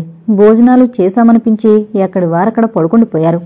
కాని లక్ష్మి శ్యామల మటుకు ఒకటే కబుర్లు చెప్పుకుంటూ ఉన్నారు. ఉదయం నుంచి తను మాట్లాడిన లక్ష్మి ఇప్పుడు ఈ కొత్త బట్టలతో మెరిసే మంగళసూత్రంతో మెరిసే కళ్ళతో ఉన్న లక్ష్మి వేరువేరు అనిపించింది. పెళ్లైన మరుక్షణం నుంచి ఆడపిల్లకదో రకం హుందాతనం వస్తుంది కాబోలు. తను ఇలాగే మారిపోతుందా శ్యామల అనుకుంది. ఉదయపు వేళ మంచి గడియల్లో కొత్త కోడలు గృహప్రవేశం చెయ్యాలని నాన్నగారి నిర్ణయం. తెల్లవారుజామునే తిరుగు ప్రయాణంగా పెళ్లివారు బయలుదేరారు. ఇంకా వెలుగు పూర్తిగా రాలేదు. బస్సొచ్చి గుమ్మంలో ఆగింది. అంతా దిగారు, చిన్నన్న పెళ్లికూతురు తప్పించి. సుబ్బి చక్కగా నీళ్లు జల్లి ముగ్గులు పెట్టింది వాకిట్లో. పెరట్లో వంట బ్రాహ్మణులు ఉదయపు టిఫిన్ తయారు చేస్తున్నారు. అమ్మ త్వరగా లోపలికి వెళ్ళింది. పారాణి నీళ్లతో పళ్ళెం పట్టుకొచ్చింది. దిష్టి తీసింది లక్ష్మికి చిన్నన్నకి. పురోహితుడు మంత్రాలు వల్లివేస్తుంటే నిజంగా లక్ష్మిని చేతబట్టుకొచ్చినట్టు లక్ష్మి చేయి చేత్తో పట్టుకుని చిన్నన్న లోపలికి అడుగు పెట్టాడు. పేర్లు చెప్పించందే లోపలికి రానివనంది పెద్ద వదిన. నేను చెప్పేస్తాలే వదినా అని ఏం హడావిడి చేయకుండా చెప్పేశాడు చిన్నన్న. నేను లక్ష్మి వచ్చామని. లక్ష్మి కొంచెం సిగ్గుపడింది. అంతా ఎవరి పని మీద వారున్నారు. ఒక్క వదినే పంతం పట్టి అడ్డంగా ఉంది. ఎలాగో చెప్పేసింది లక్ష్మి. అమ్మయ్యా అని లోపలికి దారి తీసింది వదినని శ్యామల. ఇక శ్యామల గది లక్ష్మిది. అమ్మ ఎప్పుడో నిర్ణయించింది. శ్యామల తన గదిలోకి తీసుకువెళ్ళింది లక్ష్మిని. కిటికీలోంచి మందార చెట్టు చూపిస్తూ చూడొదినా మా మందార చెట్టు అంది. ఇక రోజు నిద్రలేచేసరికి నీ కళ్ళబడుతుందది. నాకు నిద్రలేవగానే దాన్ని చూడడం అలవాటైపోయింది అంది శ్యామల. సాయంత్రానికల్లా శ్యామల పెద్ద వదిన కలిసి లక్ష్మికి పూలజడ కుట్టారు. శ్యామల గది రూపమే మారిపోయింది. పాలనొరుగులాంటి దుప్పటితో పూల మాలలతో మంచం కొత్త హొందా తెచ్చుకుంది. గదంతా అందంగా అలంకరించుంది. ఇది నా గదేనా అనుకుంది శ్యామల. మరనాటి ఉదయానికల్లా రామనాథం గారు కళ్ళనీరు కుక్కుకుంటూ నాన్నగారి దగ్గర సెలవు తీసుకున్నారు వెళ్ళొస్తానని. తండ్రి గుండెల్లో తలదాచుకుని ఏడ్చింది లక్ష్మి. పర్వాలేదమ్మా, నీకిక్కడ తోడుంది, నా దగ్గరేముంది తల్లి అని కళ్ళు తుడిచారు. నువ్వు ఏడవకూడదు లక్ష్మి, సాయంత్రం షికారుగా అలా పోయి వస్తుండొచ్చు. అంత దగ్గరలో ఇల్లుంటే ఎంతో ఎంతో దూరం వెళ్ళిపోతున్నట్టు బాధపడతావేం? ఆప్యాయం ధ్వనిస్తూ లక్ష్మిని ఊరడించాడు చిన్నన్న. చిన్నన్నలో కొత్తగా పొటమరించిన ఈ లాలిత్యానికి ఆశ్చర్యపడింది శ్యామల. ఒక్కరోజులో మనుషులెలా మారిపోతారో అనుకుంది. లక్ష్మొచ్చిన వారం దాకా పెద్ద వదిన తల్లిదండ్రులున్నారు. తర్వాత ఓ సాయంత్రం పెద్దన్నని పిలిచి నాన్నగారు చెప్తున్నారు. ఆ అమ్మాయిని మనవల్ని తీసుకుని వెళతామంటున్నారు మీ మామగారు. పోనీ ఓ 10 రోజులుండి వస్తారు, పంపు. అలాగే వెళ్ళనియండి అన్నాడు పెద్దన్న. ఓ 10 రోజులైనా హాయిగా ఉండవమ్మా తోటికోళ్లా అని చెప్పి మరీ ఎక్కింది కారు పెద్ద వదిన. లక్ష్మి సమాధానంగా చిరునవ్వు నవ్వింది. తన భార్య అంత హుందాగా ప్రవర్తించినందుకు సంతోషపడ్డాడు చిన్నన్న. మూతి ముడుచుకుంటుందేమో అని ఎదురుచూసిన శ్యామల కూడా అందుకు మెచ్చుకుంది. చూసావటే ఎలా ఉందో అని అమ్మొక్కతే అనుకుంది భోజనాల దగ్గర. పోనీలేండత్తయ్య, ఏదో వేళాకోళానికి అలా అన్నారేమో అని సర్దేసిన చిన్నకోళ్ళని అమాంతం కౌగిలించుకుంది అమ్మ. అప్పుడే ఇంట్లోకొస్తున్న చిన్నన్న కళ్ళబడిందా దృశ్యం. నాకు తెలియకడుగుతాను గాని అదేమిటే అమ్మా అన్నాడు నవ్వుతూ. సిగ్గుతో ముఖం చేతుల్లో దాచుకుని తన గదిలోకి పారిపోయింది లక్ష్మి. జరిగింది చెప్పింది శ్యామల. బంగారు తల్లిరా, ఎన్నాళ్ళెలా ఉంటుందో గాని అంది అమ్మ. పెరట్లో పువ్వులు కోస్తున్న శ్యామలకి గదిలోంచి నవ్వు వినిపించింది. మా అమ్మనే బొట్లో వేసుకున్నాం నేను లెక్క అంటున్నాడు చిన్నన్న. మీరు మరీను, ఆవిడేం విపరీత మనిషి ఏమిటి, కష్టపడి బొట్లో వేసుకునేందుకు అంటుంది లక్ష్మి. అసలు మాటలు రావనుకున్నాను నీకు వేళకోళం చేశాడు చిన్నన్న. పూలు కోస్తున్న శ్యామల అనకూడదని తెలిసే నేను అలాగనుకున్నాను చిన్నన్న అనేసి నాలుగు కరుచుకుంది. అప్పుడే చిన్నవదనొచ్చి 6 నెలలు గడిచింది. ఎంత తొందరగా పరిగెడుతోంది కాలం అనుకుంది శ్యామల. తను చక్కగా గోళ్లు పెంచి రంగు వేసింది. మధ్యపాపిడి మానేసి పక్కపాపిడి తీసుకుంది. అలాగుంటే నీకు బాగుంటుంది అంది లక్ష్మి. చిన్నపిల్లవి, అలా ఎప్పుడూ మధ్యపాపిడి తీసుకుంటే బాగుండదు, ముఖం మరీ గుండ్రంగా ఉంటుంది అని చిన్నవదినే మార్చిన సంగతి జ్ఞాపకానికి తెచ్చుకుంటుంది శ్యామల.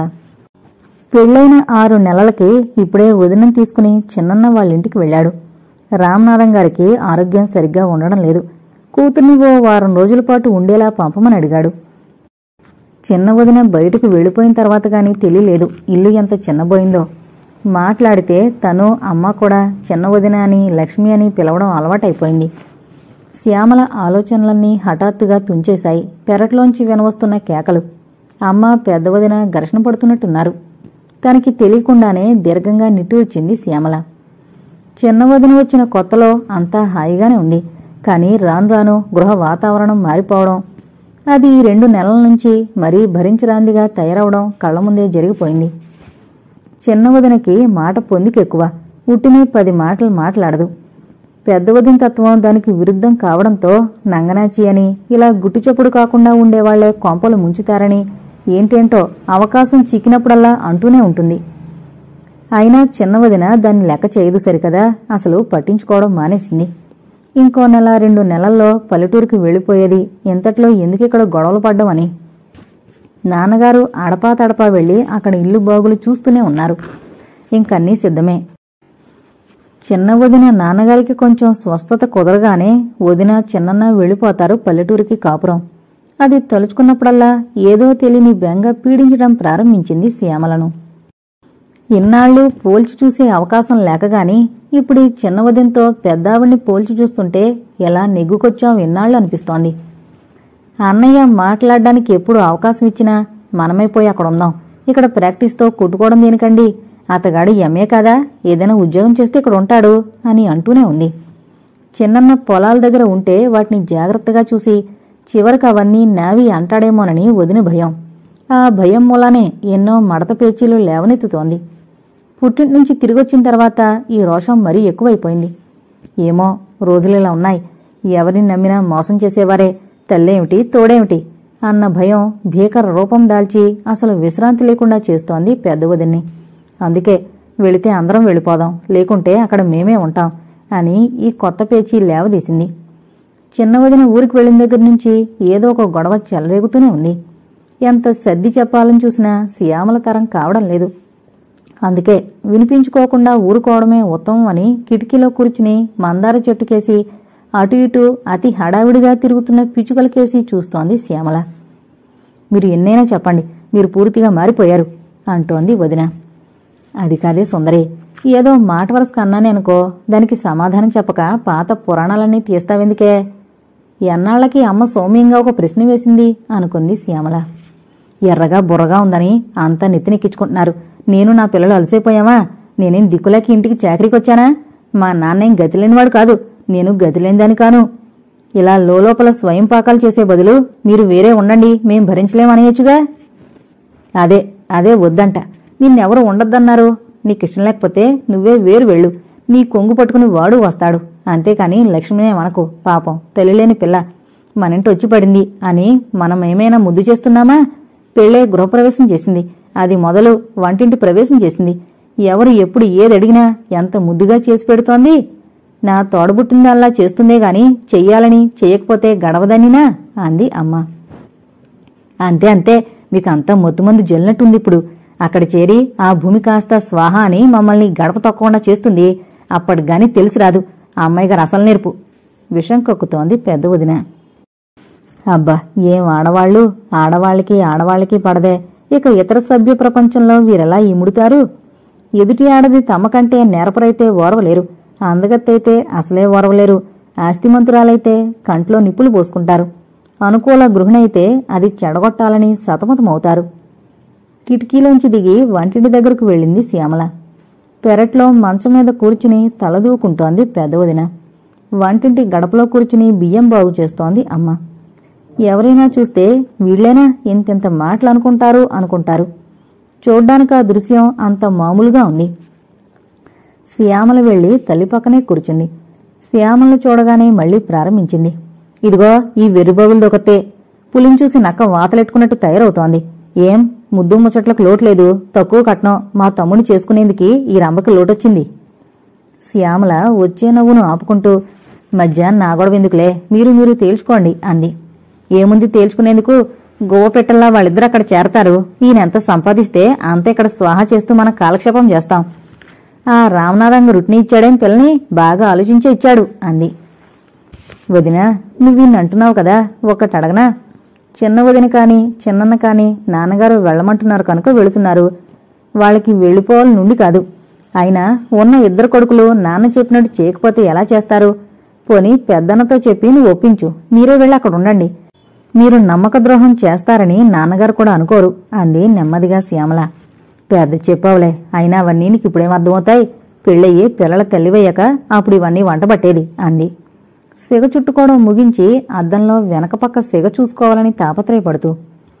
ఇక్కడ చిన్నవదిన ఉండుంటే చక్కగా అద్దం అందుకుని వెనక సిగ కనపడేలా పట్టుకునేదే అనుకుంది శ్యామల. మరిదికి కూడా పెళ్ళైపోయింది. ఆస్తి పనిచేసుకుని హాయిగా ఎవరి మానాన వాళ్లుంటే ఏ గొడవ ఉండదని పెద్దవదిన ఊహ. కాని నాన్నగారి ఆస్తి స్వార్జితం. అది వారి తదనంతరం వారు ఎవరికివ్వాలనుకుంటే వాళ్ళకివ్వచ్చు అని తెలీదు. చెప్పినా తెలుసుకునే స్థిమితం లేదు. ఒకే రకం స్థానం ఆక్రమించుకున్న చిన్నవదిన పెద్దవదినల మధ్య ఎంత తారతమ్యం అనుకుంది శ్యామల. అన్నయ్యలు అంతే. పెద్దన్న ఉట్టి బోళా మనిషి. ఓ క్షణం ఉబ్బిపోతాడు, మరుక్షణం డీలా పడిపోతాడు. కోపంతో విరుచుకు పడతాడొకసారి, ఎంతో సౌమ్యంగా ప్రవర్తిస్తాడు ఇంకోసారి. చిన్నన్న అలా కాదు. అంతా అదో తరహా. ముక్కుకు సూటిగా తను చేయవలసింది చేస్తూ పోతాడు.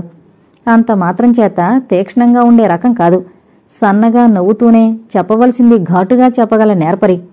చదరంగపు టెత్తులు వేస్తూ పైకి కనపడకుండా లోపల మంతనాలు జరపడు. అనే మాటలకి చేసే చేతలకి పోలిక లేకుండా ప్రవర్తించాడు. ఇంట్లో పోరు ఇంటికి చేటు అన్నారు. అంతే జరుగుతోంది అనుకుంది శ్యామల. ఈ గొడవ ఏమాత్రం పట్టించుకోకుండా మగవాళ్లు ఎవరి పద్ధతిని వారు పనులు చేసుకుంటున్నారు. నాన్నగారు పల్లెటూరి ఇల్లు నివాసయోగ్యంగా తయారు చేయించారు. సున్నం అవి వేయించాక మహా చక్కగా ఉంది ఇల్లు అని మాట వరుసకి అమ్మకు చెప్తుంటే వింది శ్యామల. చిన్నవదిన వెళ్ళిందంటే ఒంటిగది ఇంటిని కూడా దివ్యమందిరంగా మార్చగలదు. ఇల్లు అలంకరించడంలో అంత నేర్పుంది అని మురిసింది శ్యామల. ఈవాళ్ళో రేపో వదినవాళ్లు వచ్చేస్తారు.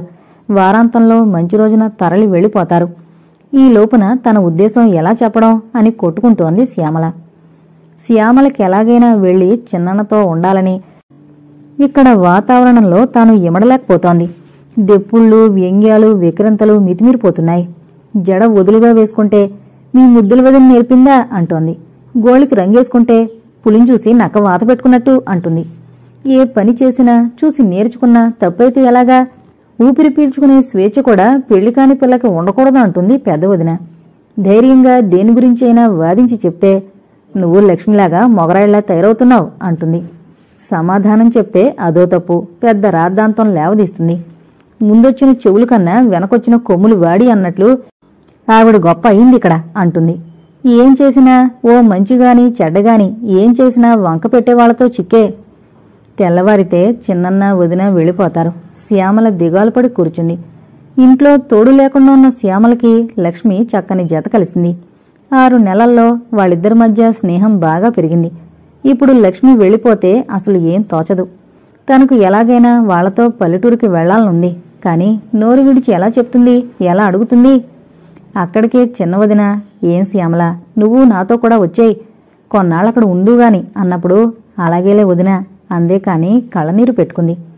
ఎవరికి ఏం చెయ్యాలనున్నా నాన్నగారు సరే అనకపోతే ఆ పని సాగదు. అది పుట్టినప్పటి నుండి తెలుసుకున్న శ్యామల ఈ రోజున ధైర్యంగా తన కోరిక ఎలా బయటపెడుతుంది? రాత్రి నాన్నగారు అన్నయ్యలిద్దరూ భోజనం చేస్తున్నారు. చక్కగా నడుముకి కొంగు చుట్టుకుని చిన్నవదిన వడ్డన చేస్తోంది.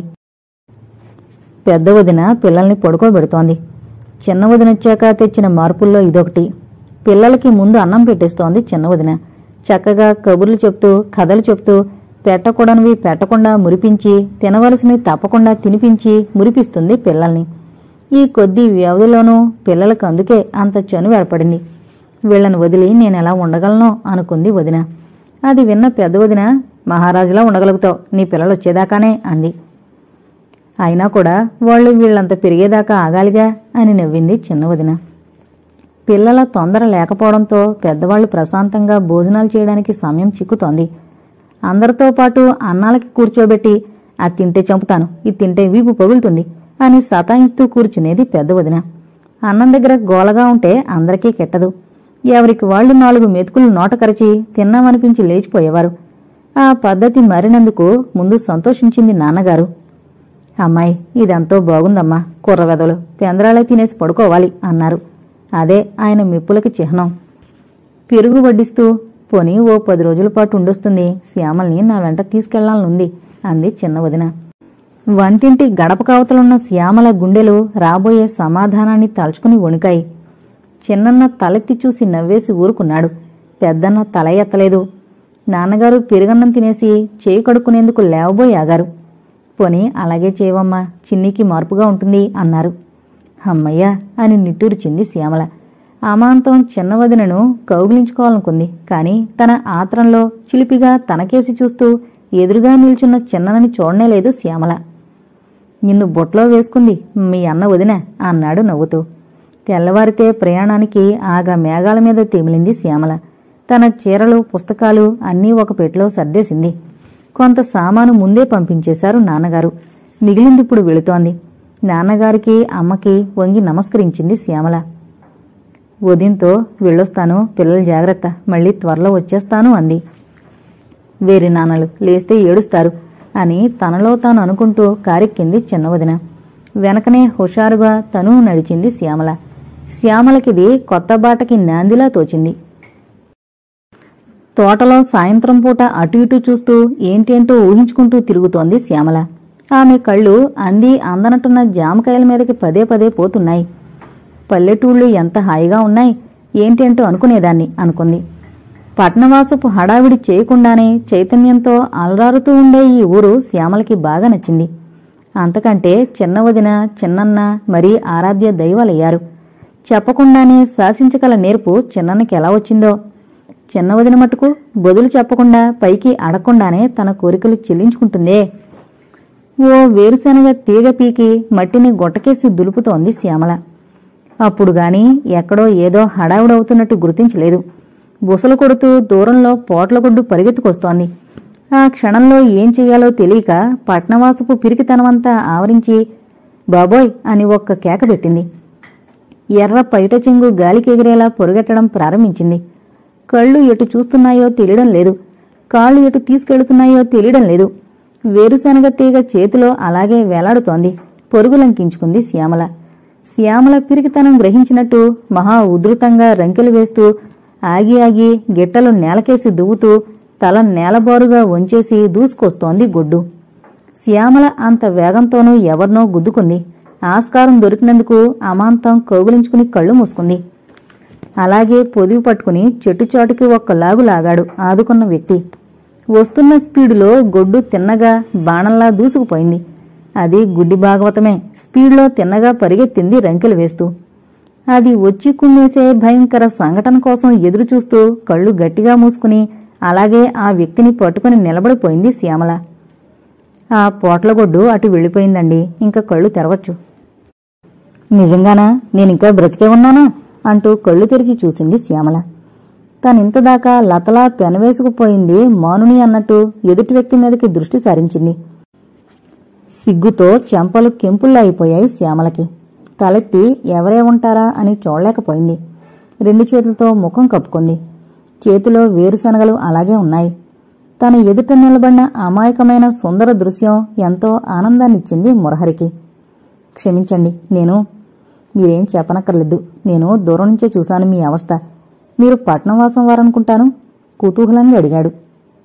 అవును, కాదే, అయినా మీకెలా అనిపించింది? తడబడిపోయింది శ్యామల. పల్లెటూరులో పుట్టి పెరిగిన పిల్లయితే పోట్లగొడ్డుకి ఎదుట అలా పరుగు లంకించుకోదు సన్నగా నవ్వుతూ అన్నాడు మురహరి. మరి బలి పశువులాగా సాష్టాంగపడుతుందా అంది ధైర్యం తెచ్చుకుని. భలేవారే, బలి పశువుకి అంత ఓపిక కూడానా? ఎప్పుడూ వెంట తరమే పోట్లగొడ్డు దారి తప్పించాలి అన్నాడు శాస్త్రం తెలిసినంత ధీమాతో. దాన్ని చూస్తేనే నా పై ప్రాణాలు పైకే పోయాయి. ఇక బుర్రకి ఏం ఆలోచన తోస్తుంది? రండి, అలా గట్టును కూర్చుని కొంచెం భయం తగ్గాక వెళుదురుగాని అంటూ దారి తీశాడు. మంత్రముగ్ధలా వెళ్లి అతనికి కొంచెం దూరంలో చెతికిలబడింది శ్యామల. భయంతో చచ్చినంత పనేందండి, అసలు ఈ పాటికి పొడిచేసి ఉంటుంది అనుకుని సిగ్గుగా నవ్వుతూ తలవాల్చింది. నేను సాధారణంగా సాయంత్రాలేలా వాకింగ్కి వస్తాను. మిమ్మల్ని ఎప్పుడూ చూడలేదే. బై నన్ను నేను పరిచయం చేసుకోలేదు. అనవసరంగా ఏ బందిపోటు దొంగనో అని ఊహిస్తారో ఏంటో. నా పేరు మురహరి, ఈ ఊరి ఏకైక డాక్టర్ని నమస్కరించాడు. నా పేరు శ్యామల, ఈ ఊరి ఏకైక ఊర్వశిని. దండం పెట్టి నవ్వేసింది శ్యామల. బహుశా నిజమే చెప్తున్నారని తలస్తాను మెరుస్తున్న కళ్లతో అడిగాడు మురహరి. అయ్యగారు, ఆ సత్యహరిశ్చంద్రుడికి సాక్షాత్తు చెల్లెలండి, నిజమే చెప్తున్నాను అంటూ చేతిలో ఉన్న వేరుశనగ తీగ తిరిగి దులిపింది. ఆ విసురులో ఏదో కంట్లోకొచ్చి పడింది. అబ్బా అని ఆటోమేటిక్గా కన్ను మూసేసింది శ్యామల. తెరిచి చూడబోతే కంట్లో నలుసు మెరమరలాడుతోంది.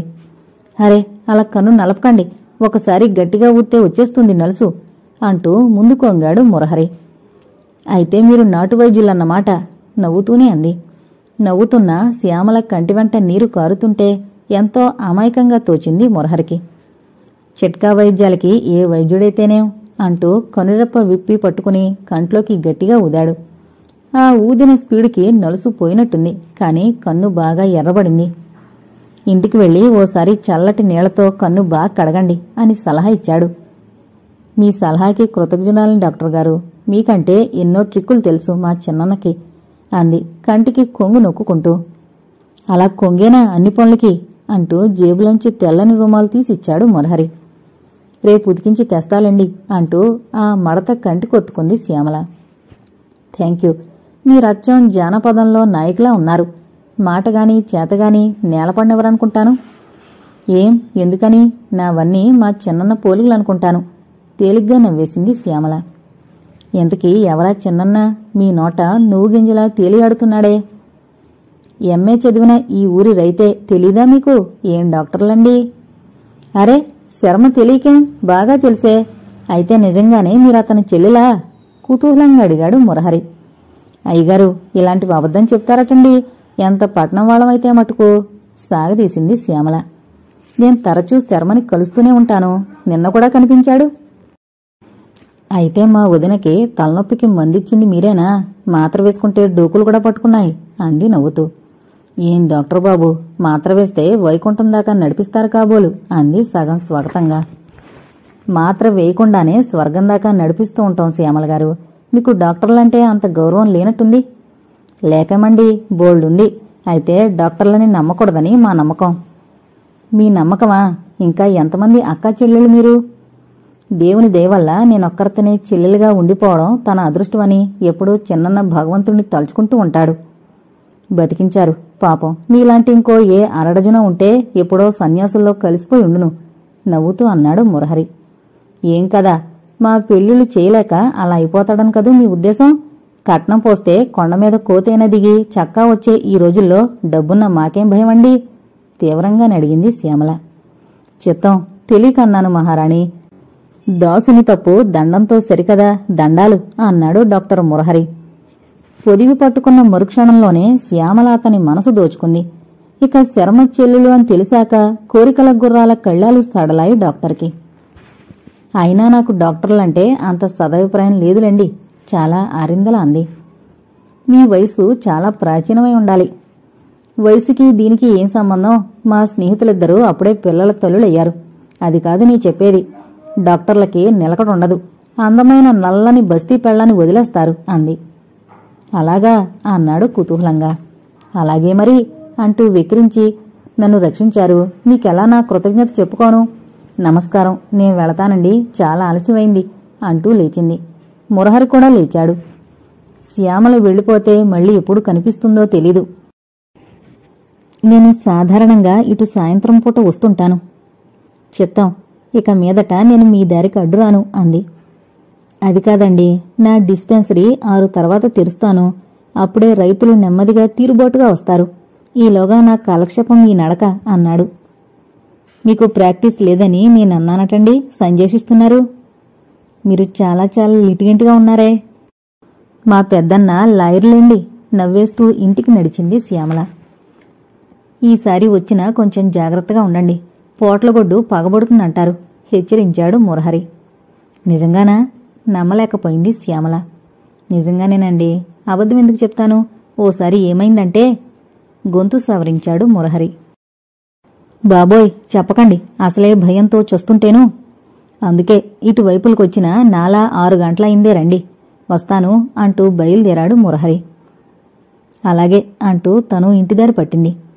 కాని 10 అడుగులు వేసిందో లేదో పొరుగు పొరుగున వెనకొస్తూ డాక్టర్ గారు అంటూ అరిచింది. నడుస్తున్నవాడల్లా ఆగి వెనక్కి చూశాడు మురహరి, ఏమైంది అన్నట్టు. ఇందాకటిది అక్కడే పడుకునుందండి అంది భయంగా. పర్వాలేదు, పోనీ మీ ఇంటిదాకా సాగనంపనా అడిగాడు. వద్దొద్దు, ఆ ఎద్దుని దాటించేసి వదిలేయండి, మీకు పుణ్యం ఉంటుంది అంది ప్రాధేయపడుతూ.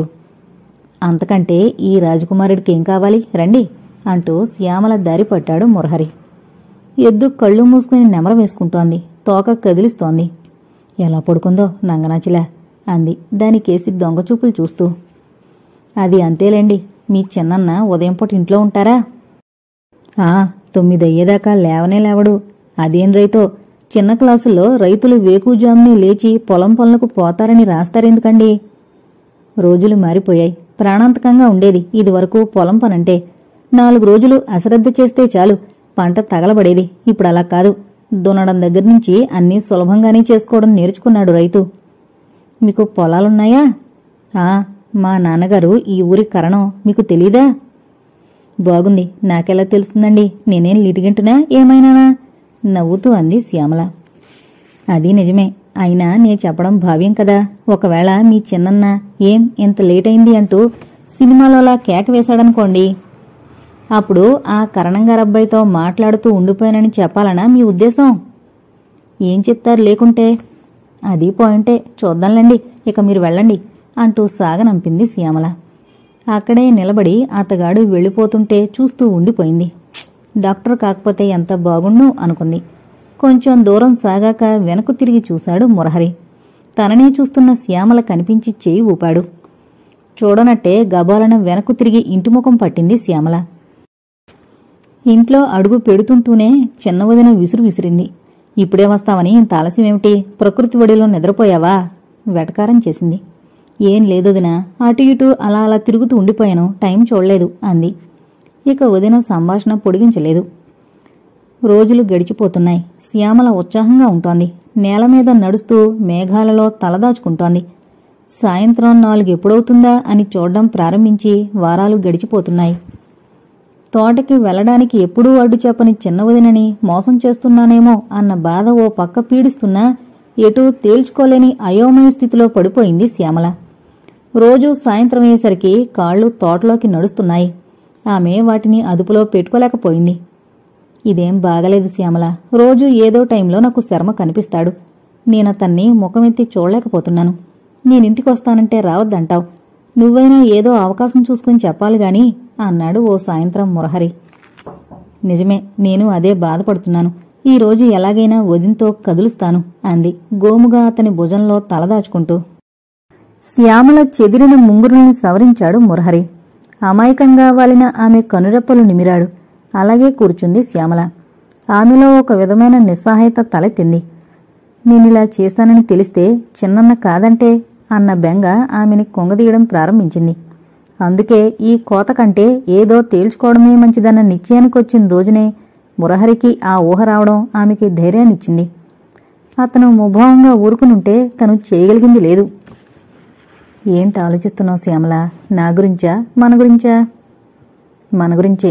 నేనిక్కడికి రావడం ఎంత గమ్మత్తుగా జరిగిందో మిమ్మల్ని కలుసుకోవడం అంతకంటే గమ్మత్తుగా తోస్తోంది. తానెలా చిన్న వదినని లాయరు కింద పెట్టి ఎలా సాధించింది చెప్పింది మురహరికి. మొత్తానికి గట్టిదానివే నవ్వాడు మురహరి. మీరు వదినకి తప్పకుండా నచ్చుతారనే ధైర్యం ఉంది. అదే జరిగితే ఇక ఏమైనా పర్వాలేదు. వదినే అందర్నీ ఒప్పించగలదండి. చదువుకున్నందుకంతా అలా ఉండాలి. నువ్వేం తక్కువ? నా ముఖం, నేనేం చదివానండి. నాకంత సరదా లేదు. మీకు మనసులో చదువుకున్న అమ్మాయి కావాలని ఎప్పుడైనా అనుకున్నారా? లేదు శ్యామల, నేనెప్పుడూ నీలాంటి పిల్ల కోసమే కలలు కన్నాను. సంస్కారం, స్పందించే హృదయం, కుటిలత్వం లేని మనసు ఉంటే ఎవరైతేనే చదువు వారికి పై వెలుగే కాని మరేం లేదు. ఒకవేళ అలాంటి వాళ్లు చదువుకున్నా అది ప్రయోజనకారవుతుందే గాని తలకెక్కి వెర్రవీగలా చేయదు. మీ చిన్నవదిన్నే చూడు, శర్మతో సమానంగా చదువుకుంది. ఆమెకా చదువు నమ్రతనిచ్చింది గాని పొగరవలేదు. వదిన మాట్లాడేటప్పుడు చూడాలి మీరు. అసలు ఎదుటివాళ్లు కాదనలేరు. ఆమె గారేం మాట్లాడినా చిన్నన నవ్వుతూ ఊరుకుంటాడే గాని ఏం చెప్పడు. నిజానికి చెప్పడానికేం ఉండదు. మా పెద్ద వదినతో ఓ మాట అంటే వాదనకి దిగవలసిందే నవ్వేసింది శ్యామల. భగవాన్, నన్ను అటువంటి భార్య నుండి రక్షించు అంటూ నాటక ఫకీలో నమస్కరించాడు మురహరి. నేనేం గయ్యాళి గంపలా తయారవుతాననుకోకండి. మూతి 3 వంకరలు తిప్పి అటు తిరిగి కూర్చుంది శ్యామల. ఇలా అయితే నీ సేవలోనే కాలం కాస్త వెళ్ళిపోతుంది. నాన్నగారు బోర్డు ఎత్తేమంటారు అన్నాడు. అక్కడికి మగవాళ్లంతా మంచివాళ్లన్నట్టు, అందులోనూ డాక్టర్లు. అవును కదూ, డాక్టర్లని నమ్మరాదు. వాళ్ళందర్నీ ప్రేమిస్తారు జ్ఞాపకం చేసుకున్నాడు. పోండే, నాకేం తెలుసు. విన్నవల ఆలోచనలు పెంచాయి నాలో. అంతా మీలా ఉంటారేమిటి అని సర్దుకుంటున్నావా? కాదు శ్యామల, డాక్టర్ వృత్తి చాలా ప్రత్యేకమైంది. దానికి అవధులు లేవు. దేవునికి సహితం చెప్పుకోలేనివి మానవుడు డాక్టర్కి చెప్పడానికి వెంతీయుడు. అంతగా నమ్మకపోతే తన ప్రాణాన్ని ఎదుటివాడు చేతుల్లో పెట్టగలరా? డాక్టర్ వృత్తికి నిర్ణీత ఘడియలు లేవు. వారి సమయాసమయాలు చూసి రావు ప్రమాదాలు, ప్రాణాపాయాలు. ఎంతో ఆశతో రక్షిస్తాడని అర్ధరాత్రి పూట తలుపు తడతారు. రానుపో అండం ఎంతైనా సులభం. కాని అందుకేనా ఈ విద్యంతా నేర్పింది? మరి నీకదిచ్చిన సంస్కారం ఏమిటి? నువ్వు మనిషివి కనుక అర్ధరాత్రి అపరాత్రి పొరుగెత్తలేకపోవచ్చు. కాని తస్శాంతి సూచించకుండా తలుపులు మూయడం నిన్ను నువ్వు కించపరుచుకున్నట్టే. నేనలాగే నమ్ముతాను శ్యామల. నీకిదంతా ఇబ్బందే. భార్య భర్త నుంచి ఎంతో కోరుతుంది. అతని సాంగత్యాన్ని అన్ని వేళలా అభిలషిస్తుంది. డాక్టరు భార్యకది తక్కువే కావచ్చు. కాని ఆ ఉన్న కొద్దిపాటి కాలం అపురూపంగా చూసుకోగలగాలి. సాధింపులతో గడిపేస్తే ఏం లాభం? మనిషిని కూడా దూరం చేసుకోవడం అవుతుంది తప్ప. ఇక డాక్టర్ల గుణాల గురించి నీకో దురభిప్రాయం ఉంది. అది చాలా తప్పు శ్యామల. ఎవరైనా నర్సు ఓ డాక్టర్ని ప్రేమించొచ్చు, వారు వివాహం చేసుకోవచ్చు. ఏం మిగిలిన వాళ్ళలాంటి వాళ్లు కారా డాక్టర్లు? డాక్టర్లది నర్సులది అవినాభావ సంబంధం. ఇద్దరూ రోగి ముందొకటే. అందున క్రమశిక్షణతో పెరిగిన నర్సు రోగి పాలిట దేవతే, డాక్టర్కి కుడిభుజం. ఆమె పట్ల సోదర ప్రేమో మరే ప్రేమో కలిగి ఉండాలని తలపోయాడు డాక్టరు. హమేషా ఆమె సహకారం కావాలని కాంక్షిస్తాడు. అది లేకపోతే దెబ్బతినేది డాక్టర్లు కాదు, నర్సు కాదు, మధ్యనున్న రోగి శ్యామల. తనకి నర్సుకి పడకపోతే రోగిని హింస పెట్టడం దారుణం. అందుకే నర్సులు డాక్టర్లు వైద్యవృత్తిలో సమభాగాలు. వారి సాన్నిహిత్యాన్ని అపార్థం చేసుకోకూడదు, అర్థం చేసుకోవాలి. ఓ రోగిని రక్షించాక, ఓ బిడ్డని దక్కించాక వారిలో కలిగే సంతృప్తి గెలిచామన్న దానికి నిదర్శనే గాని నువ్వు నేను అన్న ప్రశ్నే ఉండదక్కడ. పెద్ద పెద్ద సర్జన్లను చూడు. వాళ్లు నర్సుల మీద ఎంతగా ఆధారపడతారో తెలుసా? ఆ నర్సులు వాళ్ళని ఎంతగా ఆరాధిస్తారో తెలుసా? నువ్వు ఆశ్చర్యపోతావు. కాని అపార్థం చేసుకునే హక్కు నీకు లేదు శ్యామల. ఇవన్నీ నువ్వు అర్థం చేసుకోవాలి. నిన్ను నేను చేపట్టినాడు, ఈ సాయంత్రాలు తిరిగే ఆనందం తగ్గినాడు, బాధ్యత నీకు నాకు ఎడబాటు కలిగించినాడు నువ్వు నన్నింకా ప్రేమించగలగాలి. ఎప్పుడు పని ముగిస్తే అప్పుడే నీ దగ్గర నాకు స్వాంతన చిక్కుతుందన్న నిబ్బరాన్ని ఇయ్యగలగాలి. ఈ భారాన్ని సరదాగా భరించగలగాలి. నువ్వది చేయగలవా శ్యామల? అనునే ఉట్టిపడేలా అడిగాడు మురహరి. శ్యామల కంటి నీరు ధారగా చెంపలపై జారుతోంది. నేను డాక్టర్లంటే ఏదో అని అనుకున్నది నిజమే, కాని నాకింత తెలీదు, ఎప్పుడూ ఆలోచించలేదు. నన్ను క్షమించండి. మీరు లేని ఇంట్లో నేను ఉండలేకపోయినా మీరొస్తారన్న ఆశతో ఇంట్లో వెలుగు నింపి బ్రతుకుతాను అంటూ అతని చేయి తన చేతిలోకి తీసుకుంది. శ్యామల, నేను ఆలస్యం చేయను. మీ ఇంటికి త్వరలో వచ్చి నిన్ను అడుగుతాను శ్యామల అంటూ ఆమెను దగ్గరకు తీసుకుని హృదయానికి హత్తుకున్నాడు. నేనిక్కడికొస్తానని, ఇలా నా బ్రతుకు పండుతుందని ఎప్పుడూ ఊహించలేదు. నేను అదృష్టవంతురాల్ని కదండి అంది. ఇద్దరం కూడా అదృష్టవంతులమే, కాని ఇదింకా బాగా పల్లెటూరు. ఇది మీ తోట దొడ్డి, నేను ఈ ఊరిలో డాక్టర్ని. అంచేత ఇప్పటిదాకా దవళ్ళు నొక్కుకోలేదు ఎవరు. కాని ఇదెంతో కాలం సాగదు. అప్పుడు ఇద్దరం బాధపడాల్సి వస్తుంది శ్యామల. అందుకే ముందే చెప్తున్నాను, నేను రేపటినుంచి రాను. శుక్రవారం దాకా చూస్తాను. మీ అన్న కనుక అప్పటికి రాకపోతే నేనే వస్తాను. నన్నెవరూ ఆపలేరు శ్యామల అంటూ గట్టిగా ఓసారి శ్యామల్ని తన గుండెలకి హత్తుకున్నాడు. అలాగే, ఈలోగా నేనే వదినకి చెప్పేస్తాను అంది మెరిసే కళ్లతో మురహర్ని చూస్తూ. అది అలా ఉండాలి. 2 నెలల లోపల నిన్ను మా ఇంటికి తీసుకుపోతాను. మా నాన్నగారు నా కోరిక కాదనరు శ్యామల. ఆయన కోరికొక్కటే, నేనీ ఊరు వదిలి ఆసుపత్రి మార్చకూడదు. అది కాలం చేసే ముందు మా అమ్మ పెట్టిన షరతు శ్యామల. ఇక్కడ వైద్య సౌకర్యాలు చాలా తక్కువ. కనీసం ఒక డాక్టరైనా లేకుంటే దారుణం కదూ. నిజమే, మనం ఈ ఊరెందుకు వదలాలండి? వద్దు, ఇక్కడే బాగుంటుంది నవ్వుతూ అంది. పోట్లెద్దులు, వేరుశనగలు, తోటలు ఏం? రాజకుమారులు కూడా.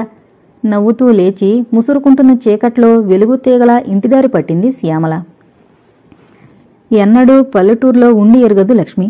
అయినా భర్త వెనక పల్లెలో శాశ్వతంగా కాపురం ఉండడానికి సిద్ధపడి ఉత్సాహంతో వెళ్ళింది. శ్యామల కూడా ఉండడంతో ఎంతో ధైర్యాన్నిచ్చింది. శ్యామలకి కూడా ఈ కొత్త వాతావరణం కొత్త రెక్కలనిచ్చినట్లు అనిపించింది. ఎలా అలంకరించుకున్నా బాకుల్లాంటి చూపులు విసరడానికి, వ్యంగ్యార్థాలు తీయడానికి ఎవరూ చుట్టుపక్కల లేకపోవడంతో హృదయం ఉప్పొంగింది శ్యామలకి. వచ్చిన కొత్తలో తాగడానికి మట్టుకు లక్ష్మి వెళ్లి నీళ్లు పట్టుకొచ్చింది. కాని ఆ నీళ్లకి వెళ్లడం రావడం బాధనిపించింది. బిందె నిండా నీరు తెస్తే పైనుంచి నీళ్లు తొణుకుతున్నాయి, కొంచెం లోపలికి తెస్తే మరీ తొణుకుతున్నాయి. 2 రోజులు ఈ అవస్థపడి ఆ పని గప్చిప్గా సుబ్బికి అప్పగించింది లక్ష్మి. తళతళా మెరిసేలా బిందె తోమి చెయ్యైనా ఆంచకుండా నెత్తిన పెట్టుకుని చక్కా వచ్చే సుబ్బిని ఆశ్చర్యంతో చూసేది లక్ష్మి. 2-3 నెలలు గడిచేసరికి ఇంటి పని, వంట పని కూడా పూర్తిగా వచ్చేశాయి శ్యామలకి. ఎప్పుడైనా నాన్నగారికి వండి పెట్టాలి అనుకునేది, ఏ పోపో చేస్తూ. పురివిప్పిన నెమలి కన్నెలా హొయిలుపోతూ మెరిసే కళ్లతో మేఘాల మీద నడుస్తున్న శ్యామలను చూసి నవ్వుకునేది లక్ష్మి. ఏం శ్యామల, ఏంటి కదా? ఓ రోజు జడల్లుతో మాటల సందర్భంలో అడిగింది లక్ష్మి. ఓ నెల్లాళ్లుగా ఉట్టినే తపన పడిపోతోంది శ్యామల వదినికేదో చెప్పాలని. కాని ఎలా చెప్తుంది? తీరా ఈరోజు వదిన అడిగేసరికి ఏం చెప్పాలో తోచలేదు శ్యామలకి. నవ్వుతూ చేతుల్లో ముఖం దాచుకుంది. ఏమిటి నిస్సహాయత? నాకిది కావాలి అని అడగడం ఎప్పుడు నేర్చుకుంటాను అనుకుంది. హృదయంలో కొట్టుకుంటున్న కోరికల ప్రవాహాన్ని అరికట్టే శక్తిలేని శ్యామల చేతుల్లో ముఖం దాచుకుని వెక్కి వెక్కి ఏడవడం ప్రారంభించింది. ఏం శ్యామల, ఎందుకు ఏడుపు? పిచ్చిపిల్ల, అమ్మని చూడాలనుందా? నేను వేళకోళం చేశానన్నా? బ్రతిమాలతో అడిగింది లక్ష్మి. వదిన ఒడిలో తల పెట్టుకుని ఏడుపు దిగమింగుదామని ప్రయత్నం చేసుకుంటోంది శ్యామల. వదిన కంటే ప్రాణ స్నేహితురాలిగా తన మనసును చూరగొన్న చిన్న వదినికే తానా విషయం చెప్పలేకపోతే అమ్మకెలా చెప్తుంది? నాన్నగారికి ఎలా చెప్తుంది? తన కోరిక తీర్చుకునేందుకై ఎలా పోరాడగలుగుతుంది? వదినా, వణికే కంఠంతో పిలిచింది శ్యామల. శ్యామల, నిజంగా నా వేళకోళం అపార్థం చేసుకున్నావా? నువ్వలా మెరిసే కళ్లతో ఉత్సాహంగా తిరుగుతుంటే నాకు సరదా వేసి అన్నానంతే, అంతేగాని నిన్ను చిన్నపరుద్దామని కాదు. నీకేమైనా చెప్పాలనుకుంటే చెప్పు అంటూ శ్యామల తల నిమిరింది. వదిన ఒడిలో ముఖం దాచుకునే శ్యామల చెప్పింది. వదినా, నేనొకరిని ప్రేమించాను అంది తొణకని కంఠంతో. చంపేశావు. ఎవరా మన్మధుడు? వేళకోళం గడిగింది లక్ష్మి. నువ్వలా తోసి పారేయలేవు ఈ విషయం. నెలనాళ్ళ నుంచి ఈ సంగతి నీకు చెప్పాలని నువ్వు నా పక్షంగా ఉండి దెబ్బలాడి నన్ను దారికి తేవాలి. అందుకే దాచకుండా నీకంతా చెప్పేస్తాను. నేనా రోజు తోటకు వెళ్లాను, జ్ఞాపకం ఉందా? ఓ పోట్లెద్దు తరిమిందని చెప్పానే. జ్ఞప్తికి తెచ్చింది శ్యామల. ఆ రోజు అక్కడికి ఒక ఆయన వచ్చారు. ఆయనే ఆ ఎద్దుని తప్పించేశారు. ఆయన ఈ ఊరి వారేనట్టు వదినా. చిన్నన్న కూడా బాగా తెలుసు. ఇంకేం చెప్పడానికి లేదన్నట్టు ఊరుకుంది శ్యామల. శ్యామల, ఒక్కసారి చూసినంత మాత్రాన నువ్వు ప్రేమించినా అతగాడు నిన్ను ప్రేమించొద్దా? అదీ కాకుండా నీ అమ్మా నాన్న నీ ఇష్టం వచ్చిన వాడిని చేసుకుంటానంటే ఒప్పుకోవద్దా? పిచ్చిదానా, ఇలాంటి తీరని కోరికలు పెంచుకోకు. అందువల్ల దెబ్బతినేది నువ్వే సుమా అంది లక్ష్మి. అందుకే నీకు చెప్తోంది. ఆయన చాలా మంచివారే. అందుకే చిన్నన్నని మాట్లాడమను. నీకు చిన్నన్నకి నచ్చితే చాలు, ఇంకెవరిని లక్ష్య పెట్టను నేను అంది శ్యామల. నీ చిన్నన్నని మట్టుకు ఒప్పించడం సులభమనుకున్నావా? ఇలాంటి విషయాల్లో సాధారణంగా మగవాళ్లు సాంప్రదాయానికి ఎదురు వెళ్లరు అనుమానంగా అంది లక్ష్మి. నేను ఒప్పిస్తాను చిన్ననని, కాని ముందు నువ్వంతా చెప్పు, తర్వాత నేను సత్యాగ్రహమో చేసి గోముగా నవ్వింది శ్యామల. శ్యామల పిచ్చితనానికి జాలేసింది లక్ష్మికి. ఇలాంటి విషయాల్లో జోక్యం కలగజేసుకోవడం చిక్కే. నువ్వే చెప్పి పెట్టావు అనేస్తారేమో అని లక్ష్మి భయం. అదే అంది శ్యామలతో. ఎవరేమన్నా మనకేం భయం వదినా? నిజం నీకు తెలుసు, నాకు తెలుసు. ఎవరో ఏదో అంటారని నా జీవితం నాశనం చేసుకోమంటావా? పిచ్చిపిల్ల, పెద్దవాళ్లు సంబంధం చూసి చేస్తే జీవితం నాశనమైనట్టేనా? మీ చిన్నన్న నన్ను చూసి చేసుకోలేదా అడిగింది లక్ష్మి. అది వేరే సంగతి. అంతా నీలా అదృష్టవంతులుండద్దు. అయినా ఒకళ్ళంటే ఇష్టం పెంచుకోకపోతే అది వేరే సంగతి. కాని ఇప్పటికి నా చేతిలో ఏం లేదు వదినా. నువ్వివాళ ఎలాగైనా చిన్నన్నకి చెప్పాలి అంది శ్యామల వదిన చెయ్యి తన చేతిలోకి తీసుకుంటూ. ఎంతకీ అతనెవరు? ఈ ఊళ్ళో ఎవరబ్బాయి? ఏదీ చెప్పకుండానే అడిగింది లక్ష్మి. ఈ ఊరికి ఏకైక డాక్టరట ఆయన. అంటే తెలుస్తుందిలే చిన్నన్నకి సిగ్గుపడుతూ చెప్పింది శ్యామల. ఎంతకీ నువ్వేం కాలం వృధా చేయలేదు? ఇంకా ముందుకు సాగనివ్వకుండా వదిన నోటికి చెయ్యి అడ్డం పెట్టింది శ్యామల. నువ్వేం చెప్పకు. నువ్వు నాకీ మేలు చేసి పెట్టు, చచ్చి నీ కడుపున పుడతాను అంది నవ్వుతూ శ్యామల. సరే, నీలాంటి కూతురా నాకు నంగనాచి వంగముళ్ళు నవ్వింది లక్ష్మి. నువ్వు ఏమైనాను, నేనిలా నవ్వుతూ బ్రతికుండాలంటే నువ్వు నా పక్షాన అందర్నీ ఎదిరించి దెబ్బలాడక తప్పదు. అదేనా ఒక కండిషన్ మీద శ్యామల. మీ చిన్నన్నకి సంబంధం ఇష్టమైతేనే నేను మామగారితో వాదనకి వెళతాను, లేదుకుంటే లేదు అంది లక్ష్మి. ఓ సరే, నాకా భయం లేదు. చిన్నన్న బంగారు ఒప్పుకుంటాడు అని పొంగిపోయింది శ్యామల. చీకటి నలుమూలలా అలుముకుంటోంది. పెరట్లో పాకలో సుబ్బి వంట చేస్తోంది కాబోలు. కట్టెలు చిటపటా పేలుతున్నాయి. పెరట్లో బాదం చెట్టు కింద మంచం వేసుకుని పడుకుంది శ్యామల. ఆకాశంలో 1-1/2 నక్షత్రాలు మిణుకుమిణుకుమంటున్నాయి. చూస్తుండగానే ఆకాశమంతా నక్షత్రాలతో నిండిపోయింది. చీకటి బాగా పడింది. ఇంట్లోంచి చిన్న వదిన పిలుపు గట్టిగా వినపడింది. ఒక్క ఉదుటును లేచి లోపలికి పరిగెత్తింది శ్యామల. అంతా భోజనాలకి కూర్చున్నారు. వదిన నేర్పరితనం వల్ల ఇంట్లో పనే ఎక్కువ లేదు. భోజనాలవడం, వంటిల్లు సర్దడం అన్నీ ఓ గంటలో అయిపోయింది. శ్యామల తన గదిలోకి వెళ్లి తలుపు చేరవేసింది. మంచంపై నడుం వాల్చి నవల చదువుకోవడం ప్రారంభించింది. వదిన అన్నీ చెప్తుంది చిన్నన్నకి. కాసేపు తీవ్రంగా చర్చించుకుంటారు, కాసేపు ఇద్దరూ నవ్వుకుంటారు. అన్నీ తలుచుకుంటూ ఉంటే నవలలో ఓ పేజీ కూడా ముందుకు సాగడం లేదు శ్యామలకి. చిన్నన్న వెళ్లి అడుగుతారాయన్ని. ఆయన ఏమంటారో? ఏమీ అనరు, ఎంతో సంతోషపడతారు. ఒక్క అడగడం తర్వాయిగా అన్నీ ఒప్పుకుంటాను. శ్యామల, నువ్వేం దిగులు పడకు అన్న మురహరి మాటలు చెవుల్లో రింగుమంటున్నాయి. అతనితో తన జీవితం పంచరంగుల స్వప్నంగా ఊహించుకుంటూ నిద్రలో ఒరిగింది శ్యామల. తెల్లవారేసరికి అంతా మామూలుగానే ఉంది. శ్యామలను చూసి లక్ష్మి ఆహ్వానిస్తున్నట్టుగా చిన్నగా నవ్వింది. ఆత్రంగా వదిన దగ్గర చేరి రహస్యంగా అడిగింది శ్యామల. చెప్పావో వదినా? ఆ అంది ముభావంగా లక్ష్మి. ఆ ముభావపు తీరు చూసి భయపడింది శ్యామల. చిన్నన్న ఏమన్నాడో? కోపం తెచ్చుకుని వదిన్ని తిట్టాడేమో. వదిన గెడ్డం పుచ్చుకుని ఆమె ముఖం తన వైపు తిప్పుకుంది శ్యామల. పర్వాలేదు, చిన్నన్న ఏమన్నాడో చెప్పు అడిగింది. అప్పటికప్పుడే కళ్ళనీరు తిరుగుతోంది శ్యామలకి. అన్నొద్దంటే ఏం చెయ్యాలి అని ఆలోచన చేస్తోంది ఆమె మెదడు. లక్ష్మి మాట్లాడకుండా శ్యామలకేసి చూస్తూ కూర్చుంది. చెప్పొదినా బ్రతిమాలుతూ అడిగింది శ్యామల. శ్యామల ఆత్రానికి పిరికితనానికి నవ్వింది లక్ష్మి. మరేదో అందర్నీ ఎదిరించేస్తానన్నావే, అప్పుడే అలా డీలా పడిపోతున్నావేం? నవ్వుతూనే అడిగింది శ్యామలని. మరింతకే నువ్వు చెప్పకపోతే ఏం చెయ్యాలి? కళ్ళు తుడుచుకుంటూ అంది శ్యామల. ఐఎమ్ సారీ శ్యామల, నువ్వు ధైర్యంగా ఎలా పోట్లాడతావో చూడాలని అలా చేశాను. మీ అన్నయ్యకి అంతా చెప్పాను. ఇంతకీ ఆ డాక్టరు మీ అన్నకి బాగా తెలిసినలాగే ఉంది. ఈరోజు వెళ్ళి వాళ్ళ నాన్నగారిని కలుస్తానన్నారు. ఇదంతా రైట్ అయితే అప్పుడు మీ అమ్మని నాన్నగారిని కదిలించొచ్చన్నారు. సాఫీగా తమ సంభాషణల సారాంశం చెప్పింది వదిన. శ్యామల ముఖం ఆనందంతో విప్పారింది. నాకు తెలుసు, నువ్వు పూనుకుంటే తప్పక జరుగుతుంది అంది శ్యామల. హుషారుగా లేచి పెరట్లోకి పరుగు తీసింది. చిన్నన్న బయటికి వెళ్ళిపోయాక గాని లోపలికి రాలేదు శ్యామల. అన్నకంట పడ్డానికి సిగ్గుగానూ భయంగానూ అనిపించింది. లోపలికి రా శ్యామల, ఎంతసేపలా పెరడు పట్టుకు తిరుగుతావు? వేళకోళం చేస్తూనే పిలిచింది లక్ష్మి. బాగా పొద్దెక్కింది, ఎండ కూడా తీవ్రంగా ఉంది. అయినా ఇంటి చుట్టూ పచ్చని చెట్లు ఉండడం వల్ల ఎండవేడి తెలియడం లేదు. భోజనానికంతా సిద్ధం చేసి కబుర్లు చెప్పుకుంటూ కూర్చున్నారు శ్యామల లక్ష్మి. 12 దాటిపోయింది, ఇంకా రాలేదేమిటి మీ అన్న అని సగం స్వాగతంగానూ సగం పైకి అంది లక్ష్మి. దానికి సమాధానం ఏముంది?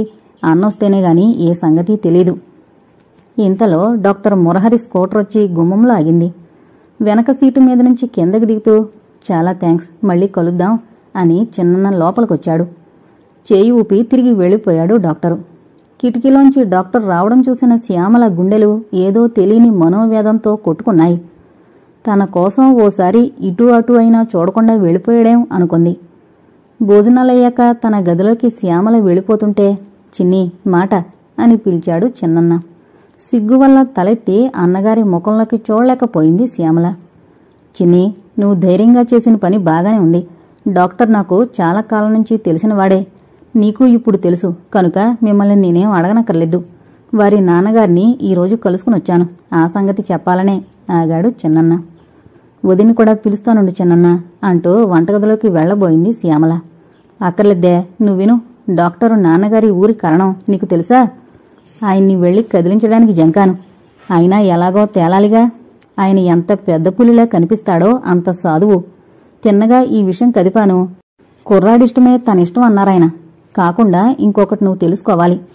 మురహరి ఈ ఊళ్ళో ఉండి ప్రాక్టీస్ చేసుకుంటాడే గాని పట్నంలో ప్రాక్టీస్ పెట్టే ఉద్దేశం లేదు.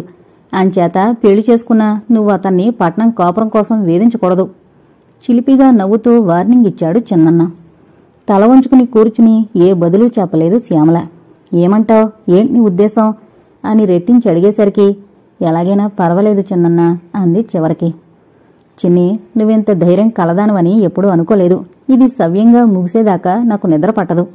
ఇటువైపు వాళ్ళంతా సులువుగా ఒప్పుకున్నారో నాన్నగారిని అమ్మని పెద్ద వదిన్ని ఒప్పించడానికి అంత అవస్థ పడాలి. ఇక ఆ వైపు పని మీ వదిందే అన్నాడు. 2 రోజులు గడిచేలోగా 4 సార్లు వచ్చి వెళ్లాడు మురహరి. పిరికితనం పోయి శ్యామల ధైర్యంగా సరదాగా తిరుగుతోంది. అందరి దిగులు తనని ఆవహించినట్టు అనిపించింది లక్ష్మికి. చిన్ని వండి పెడుతుంది, నువ్వు ప్రయాణం కామన్నాడు వదినని చిన్నన్న. బస్సులో 4 గంటల ప్రయాణం. నాకు వెళ్ళడానికి కాదండి, అక్కడ వాళ్లంతా ఒకెత్తు, మీ అన్నగారి భార్య ఒకెత్తు. నాకదే భయంగా ఉంది అంది వదిన. ఎలాగైతేనేం లక్ష్మి బయలుదేరక తప్పలేదు. శ్యామల కోసం వాళ్లందరికీ అన్నీ చెప్పి ఒప్పించాలి. ఒకింట్లో ఒకళ్ళనొకళ్ళు సర్ది చెప్పుకుందుకు, మనసులో మాట చెప్పుకునేందుకు వెనుకాడే ఈ వాతావరణం భరింపరాంది. మనసులో ఉన్నవాటికి జంకు లేకుండా చెప్పగల అవకాశం ఎప్పుడొస్తుందో. బస్సులో ఎక్కి కూర్చున్న తర్వాత కూడా లక్ష్మి తన భర్తని, ముద్దుల ఆడబిడ్డని చూసి విష్ మీ లక్ అంటూ నవ్వింది. తప్పకుండా కోట్లో పాగా వేస్తావు వదిన, త్వరగా వచ్చేయ్ అని వదినని ఆనందంగా సాగనంపింది శ్యామల. బస్సులో కూర్చున్నంతసేపు అక్కడెలా మాట్లాడాలి? వాళ్లంతా ఒప్పుకోకపోతే శ్యామల ఏం చేస్తుంది? తను భర్త తెగించి ఎవరి లెక్క లేకుండా పెళ్లి చేసేస్తే ఏమవుతుంది? వర్షం ముందు ఈ పెళ్లిలాగా తెగని ఊహలు కోకొల్లలుగా తలలో తిరుగుతున్నాయి. ఎలాగా, ఏం చెయ్యాలి అని వేధిస్తున్న ప్రశ్నలు వెంట పెట్టుకునే అత్తవారింట అడుగుపెట్టింది లక్ష్మి. హఠాత్తుగా వచ్చిన చిన్న కోడల్ని చూసి ముందు ఆశ్చర్యపడినా ఎంతో సంతోషం ప్రకటించారు శ్యామల తల్లి. ఏమమ్మా, ఉత్తరం మొక్కైనా రాయకుండా బయలుదేరావు, అంతా కులాసాగా ఉన్నారా అడిగారు శ్యామల తండ్రి. అంతా కులాసాగానే ఉన్నారు అని ముభావంగా ఊరుకుంది లక్ష్మి. లక్ష్మి పోకడను బట్టి ఏదో తీవ్రమైన సమస్య పీడిస్తుంది ఆమెనని గ్రహించారు శ్యామల తండ్రి. భోజనాలయ్యాక మధ్యాహ్నం అరుగు మీద కూర్చుని అమ్మాయి లక్ష్మి అని చిన్న కోడల్ని కేకవేశారు శ్యామల తండ్రి. వస్తున్నానండి అంటూ వెళ్లి పొందికగా కూర్చుంది లక్ష్మి. శ్యామల తరపున వకాల్తా పుచ్చుకున్న న్యాయవాదిలా తన మాటలు పదే పదే మననం చేసుకుంది. చూడు లక్ష్మి, ఈ ఇంటి చిన్న కోడలుగా వచ్చావు. వచ్చిన కొద్ది రోజులకే అందరికీ అయినదని అనిపించుకున్నావు. ఈరోజు హఠాత్తుగా నువ్వు రావడానికి ఏదో కారణం ఉంటుందని అప్పుడే అనుకున్నాను. ఊహించి చూశాను. కానీ నా ఊహకు అందలేదు. ఇప్పుడు నువ్వే చెప్పు అని చుట్టముట్టించారు శ్యామల నాన్న. మామగారి ముఖం ప్రశాంతంగా ఉండడం గమనించిన లక్ష్మి అదొక శుభసూచకంగా భావించింది. ఏం లేదు, శ్యామల పెళ్లి విషయం మాట్లాడమని పంపించారు నెమ్మదిగా అంది. తృప్తిగా చుట్ట కాలుస్తూనే ఏంటి, ఏదైనా మంచి సంబంధం తడస్తపడిందా, శర్మ చూశాడా అడిగారు. ఏం చెప్పాలి, ఆయన చూశారు, పిల్ల ఇష్టపడింది అనాలా, ఆ అమ్మాయికి నచ్చిన సంబంధం అని చెప్పాలా? సందిగ్ధంలో పడింది లక్ష్మి. ఏంటమ్మా, ఏంటి ఆలోచిస్తున్నావు రెట్టించారు. ఏం లేదు మామగారు, నే చెప్పే సంగతి కోపం తెచ్చుకోకుండా ముందు వినండి జంకుతూనే చెప్పింది లక్ష్మి. శ్యామలకెలా మురహరితో పరిచయం ఏర్పడింది, శ్యామల తన కోరికనెలా చెప్పింది. తన భర్త కరణంగారితో మాట్లాడడం కూడా చెప్పింది. గంభీరమైన నిశ్శబ్దం ఆవరించింది వారి చుట్టూ. మామగారు ఏం ఆలోచిస్తున్నారు అన్నది ఊహ మాత్రంగానైనా అవగాహన కాలేదు లక్ష్మికి. కొద్ది నిమిషాల నిశ్శబ్దం తర్వాత కాలుస్తున్న చుట్ట పక్కన పడేసి, సరే, ఇంత దాకా వచ్చాక మనం చేయగలిగిందేం లేదు అన్నారు. ఆ సమాధానం వెంట మామగారు నిట్టూర్చడం స్పష్టంగా వింది లక్ష్మి. గౌరవానికి భంగకరంగా శ్యామల ప్రవర్తించలేదని నేను చెప్పగలను. నా దగ్గర అమ్మాయికి ఏర్పడ్డ చనువు ధైర్యాన్ని కూడా ఇచ్చింది. అందుకే నాతో చెప్పింది. శ్యామల చేసిన పనిలో అవమానకరమైందేం లేదని చెప్పాలని లక్ష్మి తాపత్రయం. ఇంతట్లోకి పెద్ద కోళ్ళు అక్కడికి రావడంతో, సరే కానివ్వండి, అంతా మీ చేతుల మీదే, ఇంకా మాట్లాడ్డానికేం లేదన్నట్టు అనేసి ఊరుకున్నారు శ్యామల తండ్రి. నాకు తెలియకడుగుతాను గాని ఈవిడి గారు చదువుకున్న తెలివితేటలు మన పిల్ల మీద చూపెట్టాలా? ఈవిడ ప్రోత్సాహం లేకుండా శ్యామల అలాంటి పని చేస్తుందంటే ఎవరూ నమ్మరు. నేనప్పుడే చెప్పాను, ఈవిడి గారితో కూడా ఎందుకీ పెళ్లి కావాల్సిన పిల్లను పంపడమని. మామగారు తిరిగైనా చూడకపోవడంతో లక్ష్మికేసి తిరిగింది గాలి. ఆయన పెద్ద చిన్న ఉన్నారు కదూ, తగుదనమ్మా అని అన్నీ నువ్వే చూడడమేం అంది. లక్ష్మికి సమాధానం ఏం చెప్పాలో తోచలేదు. ఎందరో తెగించిన ఆడపిల్లల కంటే ఎంతో బాధ్యత కనబరిచింది శ్యామల. అవతల వ్యక్తి కూడా ఆత్మ గౌరవాదులు కలవాడు కావడం చేత మర్యాద దక్కింది. రెండో కంటికి కనబడకుండా పెడతవలు తొక్కుతారే కొందరు, అలాంటిది తన మనసులో ఒక నిర్ణయానికి రాగానే తనకెందుకు చెప్తుంది శ్యామల? పెద్దల మీద గౌరవం ఉండడం చేతనేగా. నిజమే, కానీ శ్యామల్ని ఎవరో పరాయి పిల్లలా చూసి వీధికెక్కించడం నాకిష్టం లేదు. నేను ఆంక్షలు పెట్టి నువ్వు గుమ్మం దిగడానికి వీల్లేదని కొట్టుదిట్టం చేయలేదు. అయినా శ్యామల నన్ను మోసం చేసిందని, మన గౌరవం మంటగలిపిందని నేననుకోవడం లేదు. నాతో చెప్పకుండా ఒకవేళ శ్యామల తెగించుంటే అప్పుడు మీరు నిందించేది నన్నేగా. చూడండి, ఇంటికి పెద్ద కోడల్ని అన్న గౌరవమన్నా లేకుండా ఎలా నిలదీసి అడుగుతుందో. అయినా మీ గౌరవం మర్యాదలు ఎలా పోతే నాకెందుకు? బాగా బుద్ధి చెప్పావమ్మా, లెంపలు వేసుకుంటున్నాను అంటూ ఆగాయిత్యంగా టపీ లెంపలు వేసుకుంటున్న పెద్ద కోడల్ని చూసి శ్యామల తండ్రి విసుగ్గా అన్నాడు. చూడమ్మాయి, ప్రతిదానికి రాద్ధాంతం చేయకు. లక్ష్మి చెప్పినట్టు పైకి చెప్పకుండా చిన్ని తెగించుంటే ఏం చేసేవాళ్లం? అందుకే శ్యామలకు నచ్చిన ఈ పెళ్లికొడుకును ఒప్పేసుకోవడమే గౌరవం కాపాడుకోవడం. ఇక దాని గురించి వాదన లాపండి అని లేచి లోపలికి పెరట్లోకి వెళ్లిపోయారు. మా తల్లి, ఏం పాదం మోపావో, ఎవరి దారి వారికి చూపిస్తున్నావు అని లోపలికి వెళ్లిపోయింది పెద్దావిడ. తానెవరి కోసం ఇన్ని మాటలు పడాలి? తనకెందుకొచ్చిన గొడవిది? వస్తున్న ఏడుపు నాపుకుని తను లోపలికి వెళ్లిపోయింది లక్ష్మి. శ్యామలిక్కడికి పిలిపించేస్తే సరి, అయిన సంబంధం చూసి త్వరలో పెళ్లి చేసేచ్చు. మామగారు కోపంలో అలా అన్నారు గాని సాంప్రదాయం తెలియని సంబంధం ఆయన ఎలా ఒప్పుకుంటారు? మీరు విషయంలో మొండిపట్టు పట్టాలత్తయ్యా నిదానంగా అత్తగారికి బోధిస్తోంది పెద్ద కోడలు. అప్పుడే లక్ష్మి వంటగదిలో కడుగు పెట్టింది. ఎవరినైనా మార్చవచ్చును గాని ఈ ఇంటి పెద్ద కోడల్ని మార్చలేం అనుకుని అత్తగారి దగ్గరగా కూర్చుంది. అత్తయ్య, అసలు జరిగిందంతా చెప్తాను వినండి. నేను తీరి కూర్చుని శ్యామల పాడైపోతుంటే ఊరుకుంటానా? శ్యామలేం నాకు శత్రువు కాదే. రోజూ సాయంత్రం వంట నేను చేస్తాను. ఆ సమయంలో శ్యామల తోటకెళ్లి కాసేపు తిరిగొచ్చేది. ఓ రోజు పోట్లెద్దు తరిమిందని వగరుచుకుంటూ ఇంటికొచ్చింది. ఎవరో ఒక ఆయన దాన్ని కట్టేశాడు అంది. నేను మీ అబ్బాయి కూడా ఈ విషయం పట్టించుకోలేదు. అయినా దానిలో ఏముంది అనుకున్నాం. కాని రాను శ్యామల హుషారుగా ఉంటుంటే నేనే అడిగాను. తనే చెప్పాలనుకుంటున్నానని, కాని ఎలా చెప్పాలో తెలియక అవస్థపడుతున్నానని ఈ సంగతి చెప్పింది. మురహరి ఆ ఊర్లో ఉన్న ఒక్క డాక్టరు. కరణంగారి అబ్బాయి. తండ్రి ఉన్నాడు, తల్లి లేదు. ఇంకా పిల్లలు లేరాయనకి. అత్తయ్య, మనం శ్యామల్ని కాదనాలని హింస పెట్టాలే తప్పించి ఈ సంబంధంలో నాకేం లోటు కనిపించలేదు.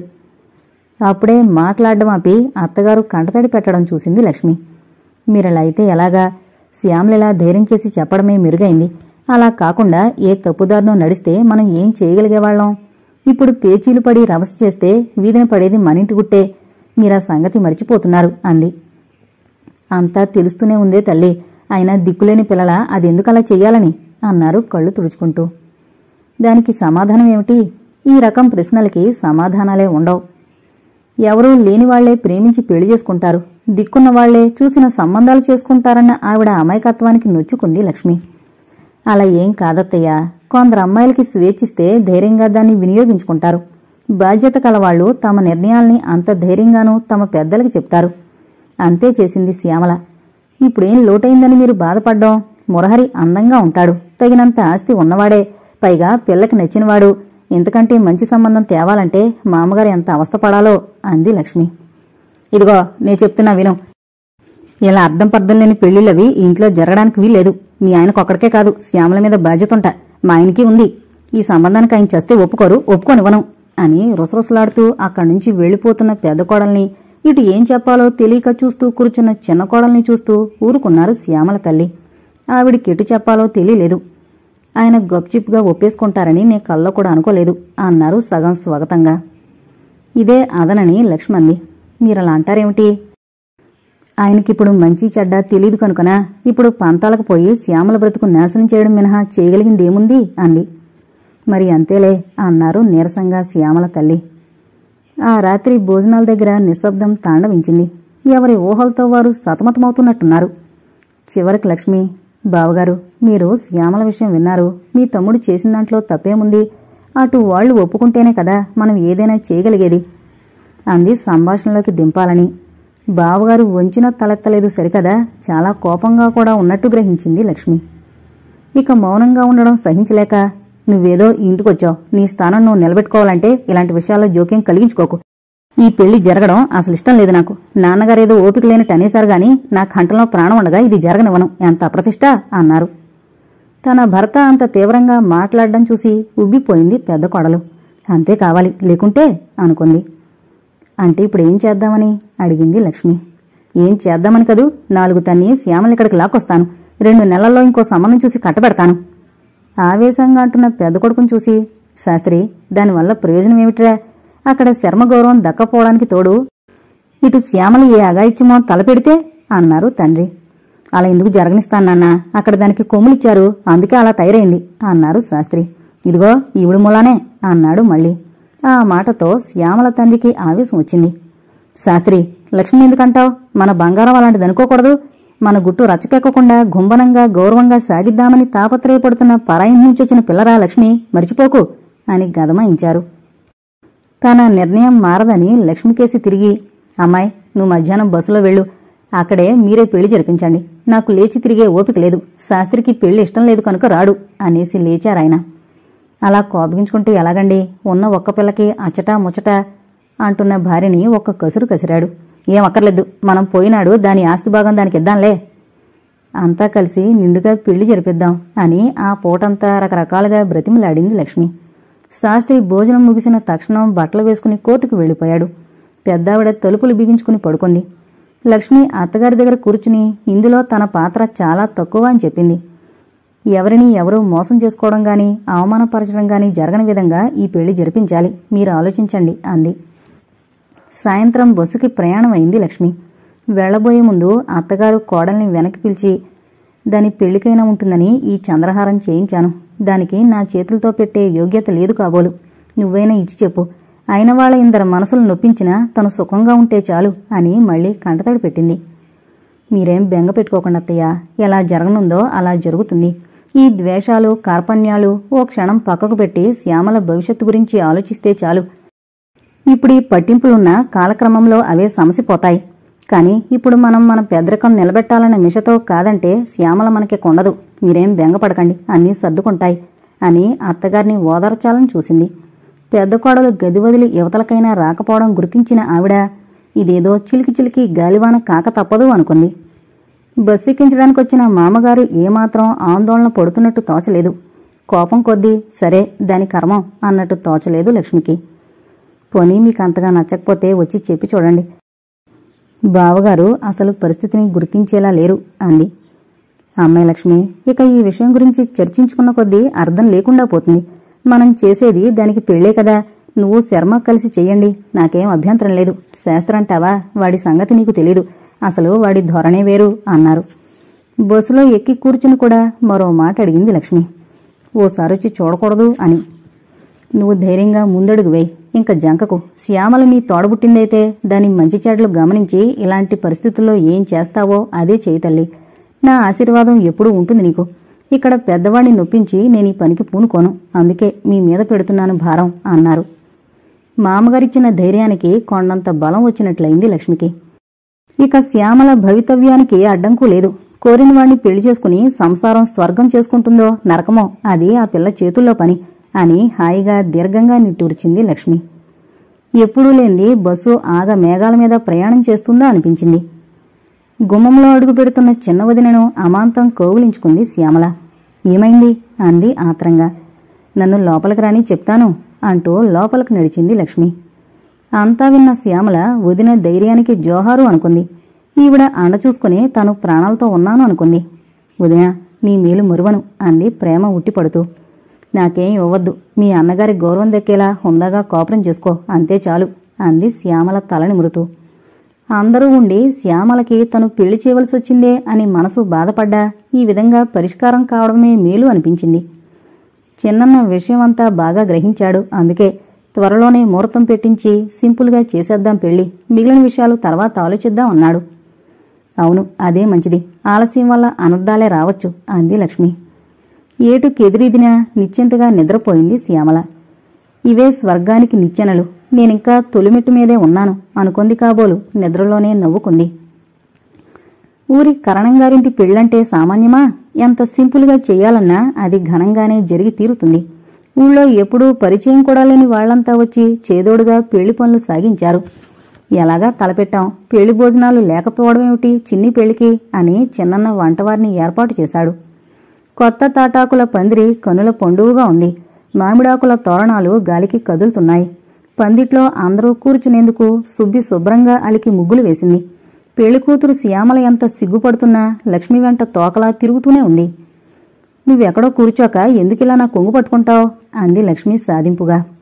అందుకే నువ్వొకసారి అలా సాధించేస్తే తృప్తిగా ఉంటుందదినా. నేనేం పని చేయకూడదా అడిగింది. ఏం చేస్తావో చెప్పుపోని, ఎంతమంది ఉన్నామే, నువ్వుంటే అడ్డం తప్పించి పని సాగదు. పోని ఓసారి తోటలో తిరిగొస్తావేమిటి అంటూ వేళకోళం చేసింది. పోవదినా, నువ్వెప్పుడు ఇంతే. అందుకే నీలాంటి పెళ్లి కూతుళ్ళకి పూర్వం నల్లపూసలు తోటకూర విత్తులు కలిపిచ్చి వేరు చేస్తూ కూర్చోమనేవారట. తలెత్తకుండా కూర్చునుంటారని. శ్యామల లోపల గదిలోకి వెళ్లిపోయి కూర్చుందే కాని ఆమె మనసు విశ్రాంతిగా ఉండనివ్వలేదు. అమ్మ కోసం అరులు చేస్తోంది, నాన్న కోసం ఎదురు చూస్తోంది. వాళ్లుంటే నా ఆనందం పరిపూర్ణమయ్యేది అని పదే పదే అనిపించసాగింది. వద్దనుకున్న కళ్ళనీళ్లు ఉప్పొంగుతున్నాయి. అందుకనే ఏకాంతం భరించలేకుండా ఉంది. లక్ష్మి వెంట తిరుగుతూ విసిగిస్తోంది శ్యామల. పెళ్లి పనులన్నీ పూర్తి చేసేసరికి ముహూర్తం 2 రోజుల్లోకి పడింది. లక్ష్మి లోపల భయపడుతున్నా నిబ్బరంగా తిరుగుతోంది, లేని ధైర్యం తెచ్చుకుంటూ. మీ నాన్నగారినైనా పిలుద్దాం లక్ష్మి అని చిన్నన్న ఎన్నోసార్లు అడిగాడు. కాని లక్ష్మి వద్దు కాక వద్దంది. మామగారు బావగారు రాందే ఆయన్ని పిలిస్తే ఏం బాగుంటుందండి, నన్ను అనవసరంగా ఇరుకుని పెట్టిన వారవుతారు, మీరు ఊరుకోండి అనేసింది. కాని శర్మకంతా అయోమయంగా ఉంది. చిన్ని చక్కని వరుణ్ణి స్నేహపాత్రుణ్ణి చేపడుతున్నందుకు సంతోషంగా ఉంది. కాని తల్లిని తండ్రిని తోడబుట్టిన అన్నని కాదని ఈ పని చేయబూగిన సాహసంలో అర్థం లేదనిపిస్తోంది. ఇది ముందు ముందు దేనికి దారితీస్తుందోనని భయంగా ఉంది. రేపొద్దున్న పెళ్లి కూతుర్ని చేస్తారనగా చిన్నన్న వదింతో గుసగుసలాడ్డం చూసింది శ్యామల. దేనికో ఏంటో అర్థం కాలేదు. ఆ రోజు 10 గంటలయ్యేసరికి మురహరి స్కూటర్ చప్పుడు గుమ్మం ముందొచ్చాగింది. కిటికీలోంచి చూసి శ్యామల వైదొలిగిపోయింది సిగ్గుతో. ఎంతో ధైర్యంగా అతనితో కబుర్లు చెప్పిన తనకి, అతని గుండెల్లో తలదాచుకున్న తనకి ఈ సిగ్గేమిటి అనుకుంది. ఓ 5 నిమిషాలు కూడా ఆలస్యం కాకుండా స్కూటర్ బయలుదేరి వెళ్లిపోయిన చప్పుడు వింది శ్యామల. వెనక చిన్నన్న కూర్చునున్నాడు. ఇద్దరూ ఎక్కడికి బయలుదేరినట్టు అనుకుంటూ చిన్నవదిని వెతుక్కుంటూ బయలుదేరింది శ్యామల. వంటింట్లో వంటకాలకి మూతలు సర్దుతోంది చిన్నవదిన. అన్నయ్య ఎక్కడికి వెళుతున్నాడు వదినా అడిగింది. చూసావుగా ఎవరితో వెళుతున్నారో, నంగనాచి. మీ ఆయన వాచిగట్ర ఇస్తేగాని పెళ్లాడ్డట, అందుకు బయలుదేరారు కాబోలు. ఇంకేం చెప్పలేదు లక్ష్మి. ఎంత ఆలోచించినా కారణాలు అంతుబాట్లేదు శ్యామలకి. లక్ష్మి వివరించి చెప్పడానికి ఉత్సాహం చూపించలేదు. కాని శ్యామలకి ఆ రాత్రి 2వ జామునో 3వ జామునో చిన్నన్న ఎక్కడికి వెళ్లాడో తెలిసొచ్చి ఏడ్చేసింది. చీకట్లు బాగా దట్టంగా కమ్ముకున్నాయి. స్కూటరు ఇంటి ముందు ఆగేసరికి దుప్పటి మెడదాకా కప్పుకుని పడుకున్నారు శ్యామల తండ్రి. చప్పుడు విని ఎవరు అంటూ లేచారు. నేను నాన్న శర్మని అంటూ లోపల కడుగు పెట్టాడు. ఆ అలికిడికి శాస్త్రి కూడా లేచాడు. ఎరా ఏం జరిగింది? ఇంత అర్ధాంతరంగా వచ్చావేం? శ్యామలేమైంది అంటూ ఆత్రంగా అడిగాడు. నీకోసమే వచ్చానన్నయ్య. శ్యామల నువ్వు లేకుండా పెళ్లి చేసుకోనంది. పిలవడానికి పెళ్లి కొడుకునే వెంటబెట్టుకొచ్చాను అంటూ మురహర్ని పరిచయం చేశాడు. శ్యామల తల్లి కళ్ల నుంచి నిద్రను పారదోలి కంటి నిండుగా చూసింది. శ్యామల ఎంచుకున్న వరుణ్ణి. ఆమెకు తృప్తి కలిగింది. ఎక్కడా లేని ఓపికొచ్చినట్టుంది. గబగబా వెళ్లి పెద్ద కోడల్ని లేపింది. కుతూహలాన్ని కాదనగలిగిన ఆడది కాదు పెద్ద కోళ్లు. ముందు హాల్లోకి తొంగి చూసింది. దీపాల వెలుగులో అంతా కూర్చుని చర్చించుకుంటున్నారు. పెద్ద వదిన కూడా తృప్తితో తలాడించింది. శ్యామల మీద కోపం పోయింది ఆవిడగారికి. పోనీ వ్యాధుంది కదా, మనం కూడా వెళదామటే పెళ్లికి నెమ్మదిగా అన్నారు శ్యామల తల్లి. మీ అబ్బాయి ఊరుకోరత్తయ్యా, చూస్తుంటే నాకు వెళ్లాలనే ఉంది. పిచ్చి తల్లి ఇంద్రం ఉండి. నువ్వడిగితే కాదంటాడటే అబ్బాయి. నేనంటే ఆయన నోరు నొక్కేస్తారు. గొడ్ల నీళ్లు కుక్కుకుంది తల్లి. మీరున్ననత్తయ్యా, నేను అడిగొప్పిస్తానుగా అంటూ గది గుమ్మంలోకి వెళ్లి ఏమండి మాట అంటూ భర్తని కేకేసింది. ఏంటే ఏం కావాలి? ఇలా వచ్చి శ్యామల మొగుణ్ణి చూడు అంటూ ఆహ్వానించాడు శాస్త్రి. చూశాను గాని ఇలా రండి. లోపలికి వెళ్లాడు శాస్త్రి. అది కాదండి అంటూనే పక్క గదిలోకి దారి తీయించింది. పోనీ అంత కష్టపడి వాళ్ళొచ్చారు, పెళ్లి కొడుకు కూడా వచ్చాడు కదూ, పెళ్లికి బయలుదేరదామా ఏమంటారు అంది. నీ ముఖం, మనల్ని కాదని చేస్తుంటే వాళ్ళొచ్చినంత మాత్రాన తోకాడిస్తూ వెళ్ళిపోవడమేనా? కసిరాడు పెళ్లాన్ని. బాగుంది వరుస. మన అమ్మాయి పెళ్లికి వెళ్లడంలో నా మరదయేముందండి? ఏదో తెలియక మూర్ఖంగా అన్నానని ఇంతేనా అంటూ ముఖానికి కొంగు అడ్డం పెట్టుకుంది. నీ ముఖం, ఏడుపు లంకించుకోకు, నాన్నగారు ఒప్పుకోవద్దు అడిగాడు. మీరు సరేనంటే నేను అడుగుతానాయన్ని అంటూ కుతూహలంగా భర్త ముఖంలోకి చూసింది. శాస్త్రి ముఖం మీద వెలుగురేఖలా చిన్న మందహాసం వెలిగింది. ఈ ఆడవాళ్ళని అర్థం చేసుకోలేరు, అందుకే కాబోలు అనుకున్నాడు. ఏమంటారండి దీనంగా అడిగింది. తన భార్య ఇంత సౌమ్యంగా తనని బ్రతిమాలడం కలలో కూడా ఊహించలేకపోయిన శాస్త్రి ఆశ్చర్యంగా ఆమె ముఖంలోకి చూస్తూ ఉండిపోయాడు. చెప్పండి, పెళ్ళికొడుకు లక్షణంగా ఉన్నాడు. శ్యామల కోసం మనం ఎంతో కొంత దాచాం కదా, అదేం పరాయి పిల్ల. నాకు దాని మీద కక్ష లేదండి. నన్ను దాని పెళ్లికి తీసుకువెళ్ళకపోతే పుట్టింటికి వెళ్ళిపోతాను అంది సహజమైన ధోరణిలో. నాన్నగారిని అడుగు, నాకిష్టమే అనేసి శాస్త్రి అక్కడి నుంచి కదిలాడు. ఇంతట్లోకి మామగారే కేక వేశారు. అమ్మాయి అంటూ కుతూహలంగా వచ్చి అందరి దగ్గర నిలబడింది. చూడు, పెద్దాడు మీ అత్తగారు పెళ్లికి వెళతారు. నువ్వు నేను ఉందాం ఇంట్లో. నీకదిష్టమైతేనే ఈ మురహరికి మాటిస్తాను. ఏమంటావమ్మా అడిగారు. చిన్న పెళ్లికి మనందరం వెళదామండి, నాకు సరదాగా ఉంది అనేసి తల వంచుకుంది పెద్దకోళ్లు. పెద్దకోళ్లన్న మాట విని అదిరిపడ్డాడు ముసలాయన. నిజంగానా? నీకు ఇష్టం లేదు కదూ? చూడమ్మా, నువ్వు నాకు పెద్ద కోడలివి. నీ మాట మీద నాకు గౌరవం ఉంది. నువ్వు సరేనంటేనే గాని నేను ఎవరికీ ఏ మాట ఇవ్వను తల్లి. చెప్పు, వెళదామంటే సరే, లేకపోతే పెద్దవాణ్ణి పంపిద్దాం. ఆ అబ్బాయి వచ్చి అడుగుతున్నాడు కనుక. మనందరం వెళదామండి. ఓ గంటలో సామాన్లు సర్దేస్తాను. కారులో బయలుదేరిపోదాం. మీరడ్డు చెప్పకండి అంది. సంతోషంతో శ్యామల తండ్రి తన కొడుకులిద్దరికేసి చూశారు. శర్మముఖం వికసించింది. పొరుగున లోపలికి వెళ్లి తల్లిని కోగులించుకున్నాడు అమ్మ అంటూ. ఉండ్రా, నీ సర్దవలసినవి చాలా ఉన్నాయి అంటూ ఆనందంతో మాట్లాడలేకపోయారావిడ. ఇంకా బాగా చీకట్లు కమ్ముకునే ఉన్నాయి. చెట్లలో అక్కడక్కడ నిద్రపట్టని కాకి కూస్తోంది. కారులో అంతా ఒకటే గలగల, ఒకటే హడావిడి. ఇరుకుగా కూర్చున్న అందరి మనసులు హాయిగా ఉన్నాయి. ఉండవయ్యా పెళ్ళికొడుకు, నీకు పడవంత కారిస్తాం అన్నాడు శర్మ. లాభం లేదండి, నా స్కూటరే మా ఊరికి నయం. మీ కారు ఆ రోడ్ల మీద పట్టదు నవ్వాడు. శర్మ పక్కకి శాస్త్రికి మధ్యన కూర్చున్న మురహరి.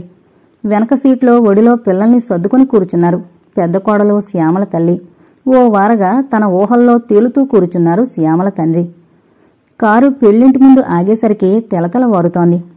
పెళ్లిళ్లు కళకళ్లాడుతోంది. చిక్కగా కళ్ళాపు జల్లి ముగ్గులు పెడుతున్న సుబ్బి కారాగడం చూసి లక్ష్మమ్మగారు అంటూ గావుకేక పెట్టింది. అప్పుడే లేచిన లక్ష్మి ఆదరాబాదరాగా బయటకొచ్చింది.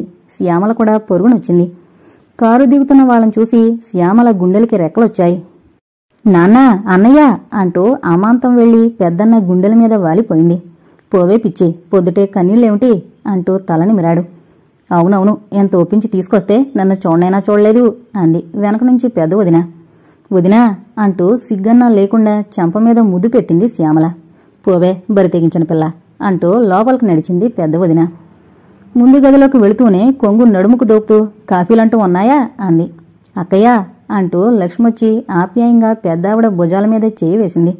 సరే, ఈ నసగడాలు తర్వాత గాని వాళ్ళకి కాఫీలు పోద్దాం పదా అంది పెద్ద కోడలు కలిసినట్టుగా. ఆ కంఠధ్వనిలో కాఠిన్యం కనపడలేదు లక్ష్మికి. ఆత్మీయతతో కూడిన అజమాయిషీ మాత్రమే తోచింది. నవ్వుతూ వంటింట్లోకి దారి తీసింది. నేను మురహర్ని దింపొచ్చేస్తాను అంటూ కారు కరణంగారింటి వైపు మళ్లించాడు శర్మ.